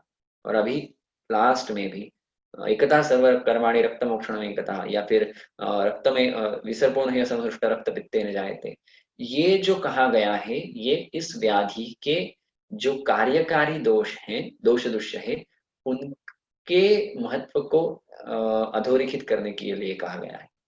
तो जब कभी भी कभी भी विसर्प का की हमें चिकित्सा करनी है तो यह सूत्र हमेशा हर वक्त हर अवस्था में ध्यान में लेना है कि विसर्पो नहीं संसृष्टा स्वस्त्र पित्ते न जायते, रक्त और पित्त के सिवा विसर्प हो ही नहीं सकता। तो अगर वो रक्त और पित्त के सिवा हो नहीं सकता तो हर वक्त चिकित्सा का प्रयोजन, चिकित्सा के लिए किसी द्रव्य का योजना का प्रयोजन करते वक्त उसके बैकग्राउंड में रक्त पित्त का अनुबंध हर वक्त ध्यान में लेना है। और इसी कारण रक्त मोक्षण को सर्वतः एकतः सर्वकर्माणि रक्त मोक्षण एकतः कहा गया है। जो हमने इमेज में देखा है, अगर उनको तोला जाए, नापा जाए तो सभी अन्य चिकित्साएं एक तरफ और रक्त मोक्षण एक तरफ, ऐसा हो जाता है। जैसे बस्ती के बारे में कहा गया है। ये होने का कारण ही यही है। रक्त मोक्षण में बार बार विसर्प में बार बार रक्त मोक्षण करने के लिए कहा गया है।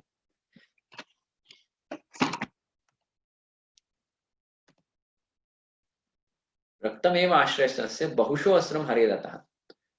अब ये जो बहुशो अस्त्रम हरेदतः है, ये वैद्य के बुद्धि कौशल्य से नियोजित करना है।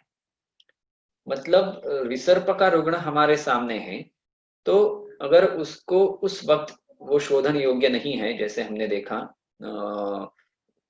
विसर्प होने के बाद 8 दिन के बाद 15 दिन के बाद हमारे सामने आया है, शाखा स्थित दोष है, तो हमने रक्त मोक्षण कर लिया। उस वक्त उसके बाद पाचन की औषधियां दे के दोषों को कोष्ठ में लाके कोष्ठगत दोष होने के बाद शोधन का प्रयोग किया। शोधन के बाद फिर से शमन औषधियों का इस्तेमाल किया, जरूरत के हिसाब से घृत कल्पनाओं का इस्तेमाल किया, फिर से रक्त मोक्षण की अवस्था आती है। क्योंकि जो आश्रय है यहाँ पे दोषों का वो रक्त के प्राधान्य से है। तो रक्तम एवं आश्रयश्चास्य, अगर आश्रय का ही नाश हो जाए तो जो आश्रित है उनका नाश होना ही है। तो विसर्प के बारे में बार बार रक्त मोक्षण करना यह जरूरी होता है। हमने जो पहले स्लाइड में केस देखी थी, जो इमेजेस देखे थे, उसके बारे में क्या किया था बाद में हम देखेंगे। अभी इस कॉन्टेक्स्ट में एक केस याद आ रही है। कुछ साल पहले एक स्त्री रुग्ण आई थी, उनको उनके वाम हस्त पे 6 महीने पहले विसर्प हो गया था। काफी दर्द था, वात पित्त प्राधान्य का था। हालांकि उन्होंने आयुर्वेदिक चिकित्सा नहीं ली थी, एलोपैथिक चिकित्सा ली थी, लेकिन जो लक्षण उन्होंने बताए थे वो वात और पित्त के प्राधान्य से होने वाले विसर्प के लक्षण थे। वो जो चिकित्सा उन्होंने ली थी उनसे उनकी जो पिटिकाएं थी वो तो कम हो गई, लेकिन उसके बाद कभी भी उनका दाह कम नहीं हुआ। उनको रात को दाह के कारण नींद नहीं लगती थी। मतलब उन्होंने कहा कि वे ठीक होने में तो उनको 3 महीने लग गए, लेकिन जब वो ठीक हो गया, मतलब पिटिकाएं अभी नहीं है, उसके बाद 3 महीने वो सोई ही नहीं थी और कंटिन्यूसली उनको दाह हो रहा था। और उनकी सभी चिकित्साएं हो चुकी थी, जो कुछ भी वो एलोपैथिक ले सकती थी वो सब ले चुकी थी। किसी ने रेफरेंस दिया, उसके बाद हमारे चिकित्सालय में वो दाखिल हो गई। और अभी तो निराम अवस्था थी, 6 महीने हो गए हैं विसर्प को, तो शोधन की तो अवस्था थी नहीं, उनका उम्र भी काफी ज्यादा थी, 50 के ऊपर थी। तो उनको शमन और स्नेहपान देने के बाद रक्तमोक्षण का निर्णय लिया गया। कुछ 15 दिन की औषधियां शमन के लिए दी गई और उसके साथ अनुपान के हिसाब से महातिक्त घृत का प्रयोग किया गया और उसके बाद रक्तमोक्षण, शिरागत रक्तमोक्षण वाम कुरुपर संधि से करने के लिए उनको बताया गया। तो एक दिन वो रक्तमोक्षण के लिए उनको बुलाया गया और रक्तमोक्षण करने के बाद वो रुग्ण आई ही नहीं। मतलब जनरली ऐसा होता है कि जब हम कर्म करते हैं तो 1-2 दिन में रुग्ण का फॉलोअप रहता है, तो वो रुग्ण आई ही नहीं। कुछ दिनों के बाद मुझे लगा कि अगर मुझसे कुछ गलती हो गई है या फिर उसका व्याधि बढ़ गया है या मैं उसको जितना उनको अपेक्षित है उतना उपशय नहीं दे पा रहा हूँ। 6-7 महीने के बाद एक रुग्ण जब क्लिनिक में आया, दूसरा कोई रुग्ण, और उनको जब उनका संदर्भ पूछा गया, जैसे हम पूछते हैं कि आपको किसने संदर्भ दिया है हमारा चिकित्सालय का, तो उन्होंने उस रुग्णा का रेफरेंस दिया जो विसर्प की थी। तो फिर उनके पूछा क्या क्या हुआ, उनको तो मैंने इस चीज के लिए ऐसा ऐसा कर्म किया था, उनका रक्तमोक्षण हुआ था और उसके बाद उन्होंने कोई फॉलो भी नहीं दिया। उन्होंने बोला नहीं, वो रक्तमोक्षण होने के बाद उनका दाह कम हो गया, उसी एक ही रक्तमोक्षण है। तो फिर उन्होंने सोचा कि अभी जाने की कुछ जरूरत नहीं है। तो विसर्प के बारे में जो ये सूत्र है कि एकता सर्वकर्माणि रक्तमोक्षण में एकता, ये बहुत ज्यादा इंपॉर्टेंट है। अपने कौशल्य के हिसाब से अवस्थाओं को जान के बार बार रक्त मोक्षण करने से वो दुष्ट रक्त जब निकल जाता है तो विसर्पण तो रुकता ही है, लेकिन उसके उपद्रव स्वरूप जो लक्षण बाद में उत्पन्न हो सकते हैं, उनका भी यहाँ पे प्रतिबंध हो जाता है। तो इस हिसाब से, और रक्त मोक्षण यहाँ पे हम जिन मार्गों से करना चाहेंगे वहां उस तरह से कर सकते हैं। यहाँ पे अलाबों की तो चिकित्सा हम नहीं करेंगे अलाबों से, लेकिन जलोका का इस्तेमाल बहुत अच्छी तरह से हो जाता है और शिरागत रक्त मोक्षण भी हो जाता है।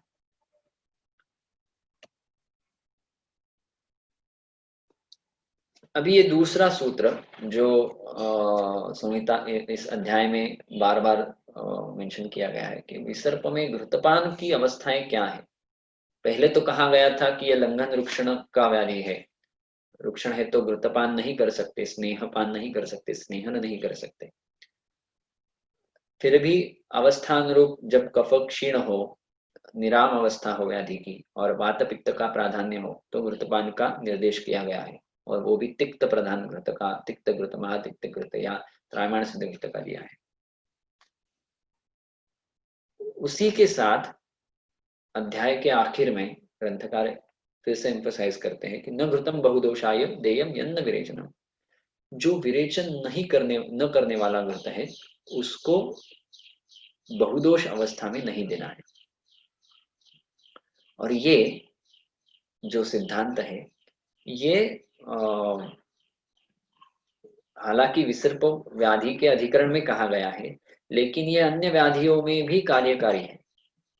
जब भी बहुदोष अवस्था में स्नेहपान की अवस्था योजना करनी है और विसर्प में विशेषतः, तो जो विरेचन न कर सके ऐसे घृत का पान नहीं करना है, शमन करने वाले घृत का इस्तेमाल नहीं करना है, प्रयोग नहीं करना है। क्यों? क्योंकि अगर ऐसा किया गया तो दोष उपस्तब्ध हो जाते हैं, स्तंभित हो जाते हैं उस जगह पे, और स्तंभित दोष पाक करना शुरू करते हैं। जो आशय है त्वक मांस रक्त उनका पाक करते हैं और व्याधि व्रणावस्था की तरफ बढ़ने लगता है, पाकावस्था आ जाती है। इसीलिए जब कभी भी विशेषतः विसर्प में बहुदोष अवस्था है तो स्नेहपान, जो विरेचन न करे ऐसे स्नेहों का इस्तेमाल नहीं करना। अगर करना है तो जो विरेचक स्नेहों का वर्णन है, विरेचक द्रव्यों से सिद्ध स्नेहों का वर्णन है, उससे स्नेहपान किया जाए ताकि स्नेहन के साथ बढ़े हुए दोषों का विरेचन भी हो सके।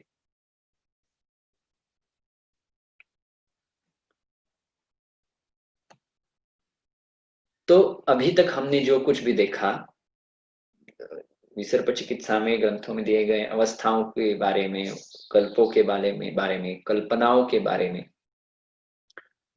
तो जो हमने पहले इमेज देखी थी शुरू में विसर्प की, जैसे ही रुग्णालय में दाखिल हुआ उसके विसर्प की अवस्था, तो जे जो चीजें हमने सीखी उसका एप्लीकेशन कैसे किया जा सकता है और कैसे हम प्रैक्टिस में इसको इस्तेमाल कर सकते हैं। तो रुग्ण साधारण देश से है, उसका उम्र 63 साल का है, पुरुष रुग्ण है। रुग्ण का इतिहास में बहुत इंटरेस्टिंग चीज है कि जब वो उसने अपनी हिस्ट्री दी थी, वो विसर्प होने से पहले से चिकित्सालय में चिकित्सा ले रहा था। और कि उसके जो प्रधान लक्षण थे वो ये थे कि उसको हर साल शरद ऋतु में शरीर में उदर्द की जैसे लक्षण दिखते हैं, कोठ उत्पन्न हो जाते हैं, कंडू रहता है। और स्पेशली शरद का जो काल रहता है बारिश का, उसका कहना ये था कि जब भी बारिश खत्म हो जाती है उस वक्त दीपावली से पहले मुझे ये लक्षण दिखने लगते हैं। और वो रुग्ण स्वयं किसी फार्मा कंपनी में है तो वो अपने आप में जो एंटी हिस्टामिनिक वगैरह टैबलेट्स लेते हैं वो लेते आ रहा है कई सालों से। तो रुग्ण को पहले ही, जब पहले उसकी हिस्ट्री ली गई थी, इतिहास लिया गया था, तभी बोला गया था कि आपको शोधन की जरूरत है आपके, क्योंकि हमने देखा है ऋतुचर्या में कि पित्तम शरदि कुप्यति, तो पित्त और रक्त प्रधान जो व्याधियां हैं वो शरद में दोषों के स्वाभाविक प्रकोप से उनके लक्षण दिखने ही हैं। तो रुग्ण ने शोधन नहीं किया, दोषों का संचय वैसा ही बढ़ता गया। इस साल जब अक्टूबर में लॉकडाउन कुछ लूज हो गया था, उस वक्त वो वहां से औरंगाबाद में गया। वहां पे उस वक्त बहुत हम सभी जानते हैं उष्णता बहुत थी वातावरण में। औरंगाबाद जैसे जंगल देश में उसका वास्तव्य रहा, वहां पे उसका आहार, शादी या ऐसा कुछ फंक्शन था उसके लिए आहार जो था वो भी विधायी था। तो जो विसर्प के उद्भव के लिए कारणीभूत दोष है वो सभी हेतुओं का उसने सेवन करते हुए वो 1 तारीख को कुछ नासिक में आया। नासिक में आने के बाद ही उसको तीव्र ज्वर उत्पन्न हुआ।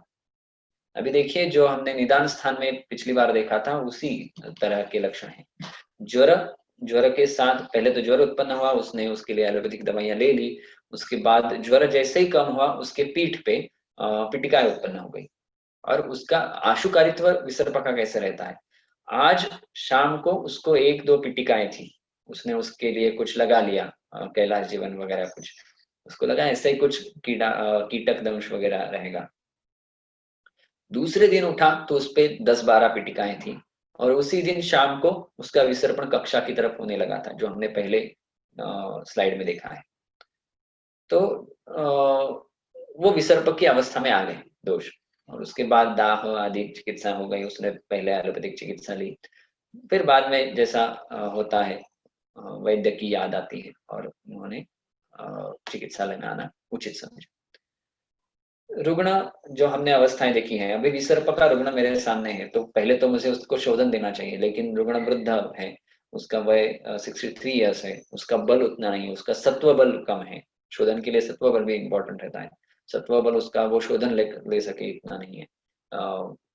शरीर बल धातुओं का बल उतना नहीं है। और अभी विसर्प होके 15 दिन हो गए हैं, सॉरी 7 दिन हो गए हैं। तो 7 दिन में काफी सामता जो थी, पहली जो अवस्था थी वो कम हो गई है, दोष कोष्ठ में उपस्थित नहीं है। इसलिए क्या करना है, तो शाखा दुष्टोत्तरोदरे रक्त में वारित भरे, पहले ही जैसे उसकी केस लिखी दूसरे दिन उसको जलोकावचरण किया गया। काफी फैला हुआ विसर्पता, पीठ से लेके वक्षस्थल तक विसर्प की पीठिकाएं। तो वहां पे जलोकावचरण किया गया। जलोकावचरण करने के बाद गए पहले ही जलोकावचरण में शाम को, रात को उसको इतने दिन जो शांति नहीं मिल रही थी, जो हमने विसर्प के लक्षणों में देखा था, वो मिल गई। हालांकि चिकित्सा मतलब शोधन होने तक रुग्ण की निद्रा जो थी वो कभी भी सम्यक नहीं थी। रुग्ण रात को सो नहीं पाता था। तो इसके बाद जब रक्तमोक्षण हो गया, तो रक्तमोक्षण होने के बाद लेपों का प्रयोग किया गया। साथ में शमन औषधियाँ शुरू की गई और लेपों का प्रयोग किया गया वैज्ञानिक दोषों के पाचनार्थ, जैसे दिया गया चीजों का प्रयोग करना है। उसके बाद जब हमने पहला सूत्र देखा कि रक्तमोक्षण बहुशो करना है, भीक्षण करना है, बार बार करना है, तो शोधन से पहले ही इस रुग्ण में 3 बार जलोकावचरण के माध्यम से रक्तमोक्षण किया गया था। उसके बाद जब शमन और शोधन और पाचन चिकित्सा के माध्यम से दोष का कोष्ठ में उसकी गति हो गई और रुग्ण का बल थोड़ा बढ़ाया गया, तब तक उसको गुरुत्वपान नहीं दिया गया था। तो वो चिकित्सालय में आया, उसके बाद 1 महीने के बाद उसको विरेचन के लिए उसको विरेचन के लिए उसका प्लान किया गया। मतलब उसको रुक्षण चिकित्सा की गई, उसके बाद उसको स्नेहपान दिया गया। स्नेहपान के लिए भी महातक्तिक घृत का इस्तेमाल किया गया, उसके बाद शोधन करने के बाद। तो जो दोषों को कोष्ठ में आने के बाद शोधन करने की अवस्था दी गई है, जो हमने पहले सूत्र में देखा था, उस हिसाब से उसी अवस्था में शोधन करना है। तो शोधन करने के बाद क्या हुआ, जो पिटिकाएं उद्धृत थी, मतलब काफी व्रण थे, व्रण के यहाँ उसको दाह हो रहा था, उसकी कक्षा में शोर था, तो वो सब लक्षण कम होने लगे और शोधन होने के बाद फिर से उनका सिरागत रक्तमोक्षण किया गया। तो जो बहुशो अस्त्र हरे दिया गया है, तो वो एक ही रुग्ण में विसर्प में 4-5 से 6 बार रक्तमोक्षण किया गया। अभी ना उसको व्रण है, ना दाह है, ना और कोई रक्त पित्त के आधिक्य से रहने वाले लक्षण है, निद्रा प्राकृत है। तो अभी जो हमने देखे, जो अवस्थाएं देखी, उस अवस्थाओं के अनुसार हम चिकित्सा अपने चिकित्सालय में कर सकते हैं। इस हिसाब से ग्रंथों का अध्ययन होना चाहिए। इति विसर्प चिकित्सा। धन्यवाद।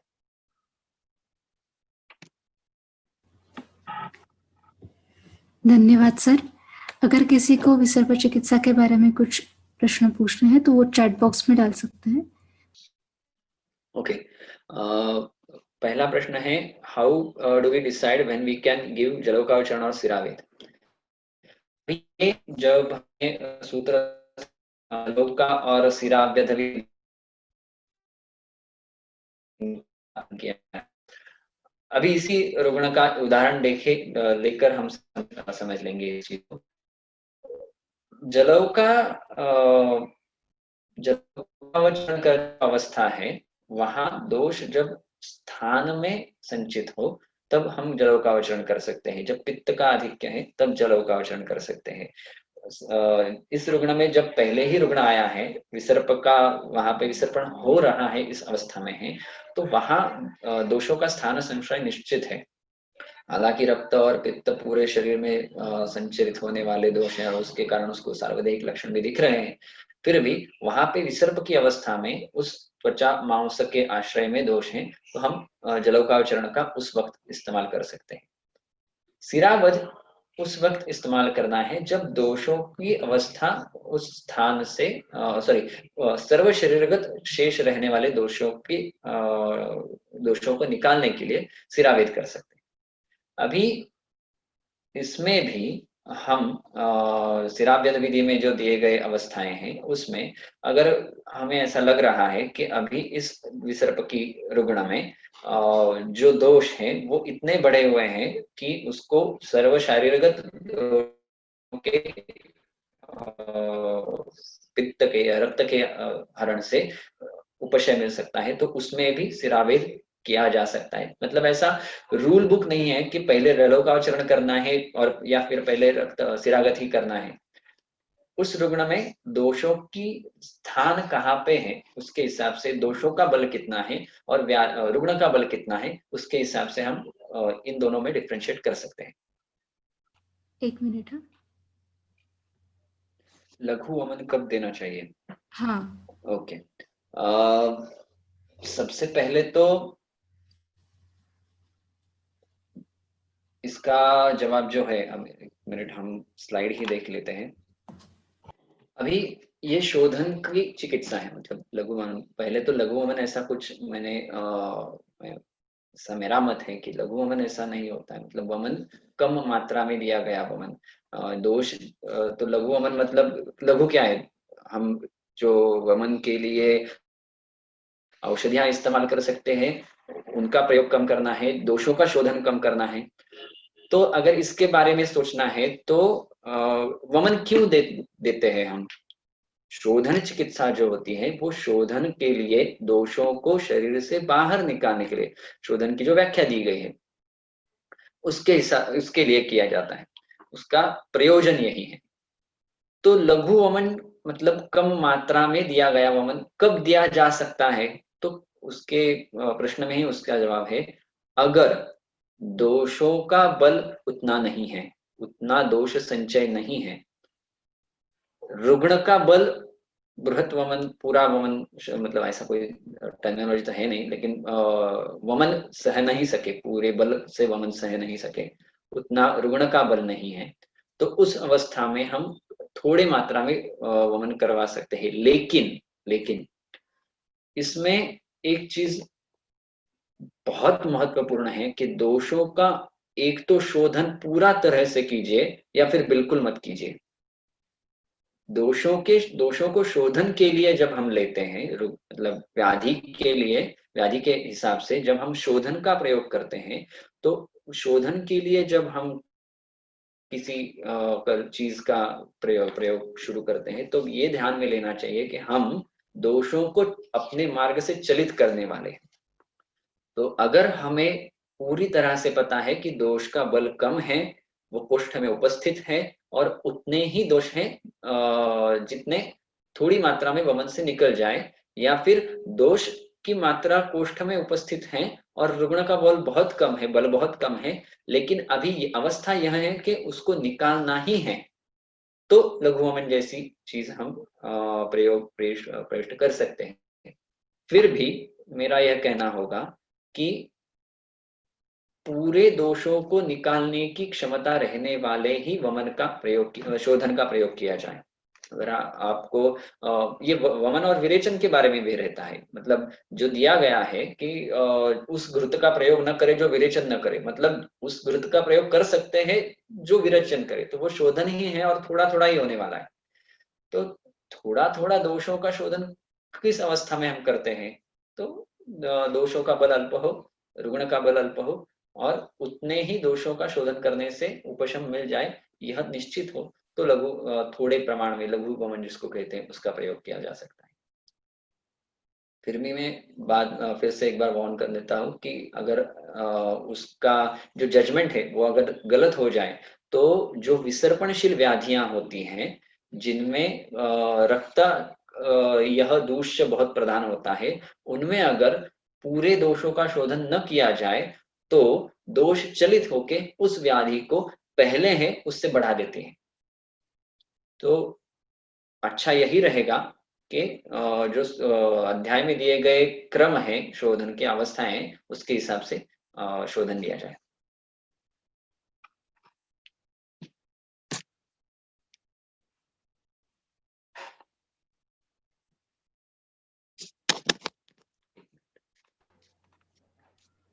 अगर दोष का बल अधिक है किंतु रगण का बल और सत्व कम है तो लघु वमन करना चाहिए या नहीं। हाँ, अभी तानी उपस्थित दोषाणाम यह पंचकर्म के लिए क्राइटेरिया है। अगर दोष उपस्थित है तो हम शोधन को ऑप्ट कर सकते हैं, बिल्कुल कर सकते हैं। जैसे आपने पूछा है कि दोष का बल अधिक है लेकिन रुग्ण का बल और सत्व कम है, उस वक्त ऐसी अवस्थाएं दी गई हैं, अन्य व्याधियों में भी दी गई है। राजयक्ष्मा जैसे व्याधि में जिसमें बल ही कम रहता है उसमें भी दिया गया है कि रुग्ण का शोधन कैसे करना है। तो अगर दोष कोष्ठ में उपस्थित है तो उनका शोधन करना ही है। दोषों के शोधन का क्राइटेरिया जो देखा है तो और अगर कोष्ठ में रहने वाले, कोष्ठ में उपस्थित दोषों का शोधन नहीं किया जाए तो व्याधि ठीक नहीं होता। जो हमने सूत्र स्थान में देखा है कि अगर दोषों का बहुदोष हैं और उनको शोधन न किया जाए तो बार-बार वही व्याधि या वही दोष संचय अन्य व्याधियों को निर्माण करता रहता है। तो आपका जो प्रश्न है कि दोष का बल अधिक है, रुग्ण बल कम है और सत्व कम है, तो अगर दोष कोष्ठ में है तो शोधन दे सकते हैं, वमन दे सकते हैं, थोड़ी मात्रा में विरेचन दे सकते हैं। उस वक्त जो योजनाएं वमन के लिए, विरेचन के लिए जो कल्प हमें इस्तेमाल करने हैं, वो हम ऐसे इस्तेमाल कर सकते हैं कि जो ज्यादा बल ना कम करें। मतलब वमन देना है तो क्षीर के साथ, इक्षुरस के साथ उसको पानार्थ दे के वमन करवाएं, या फिर विरेचन करना है तो क्षीर के अनुपान से, जो हमने अनुपान देखे थे त्रिवृत चूर्ण के साथ द्राक्षारस, क्षीर, इक्षुरस वगैरह, तो वो उस वक्त इस्तेमाल कर सकते हैं।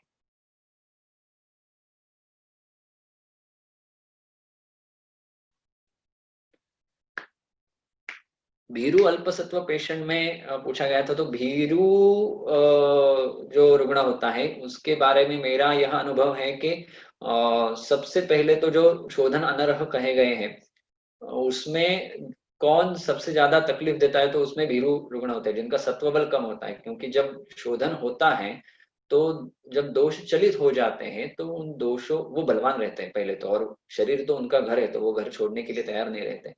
तो उससे जो लक्षण निर्माण होते हैं, उससे जो पीड़ा होती है, उससे जो क्लेश होता है, क्लम होता है, वो भीरू रुग्ण सहन नहीं कर पाता। और पहले ही विसर्प जैसा व्याधि है, वो मर्म को आक्रांत करने वाला है। तो अगर विसर्प जैसा व्याधि भीरू अल्पसत्व रुग्ण में है, और तो उस वक्त मेरा अनुभव से यह मानना है कि पहले ही अगर बहुत उतने दोष उपस्थित नहीं है तो शोधन के लिए ना जाए। पहले उनको रक्त मोक्षण या शमन चिकित्सा से उनका बल बढ़ाए, मन का और शरीर का, और उसके बाद शोधन का इस्तेमाल करें। फिर से एक बार वैद्य विभव सर को और सभी पार्टिसिपेंट्स को बहुत बहुत धन्यवाद देती हूँ और आज का सेशन समाप्त करते हैं।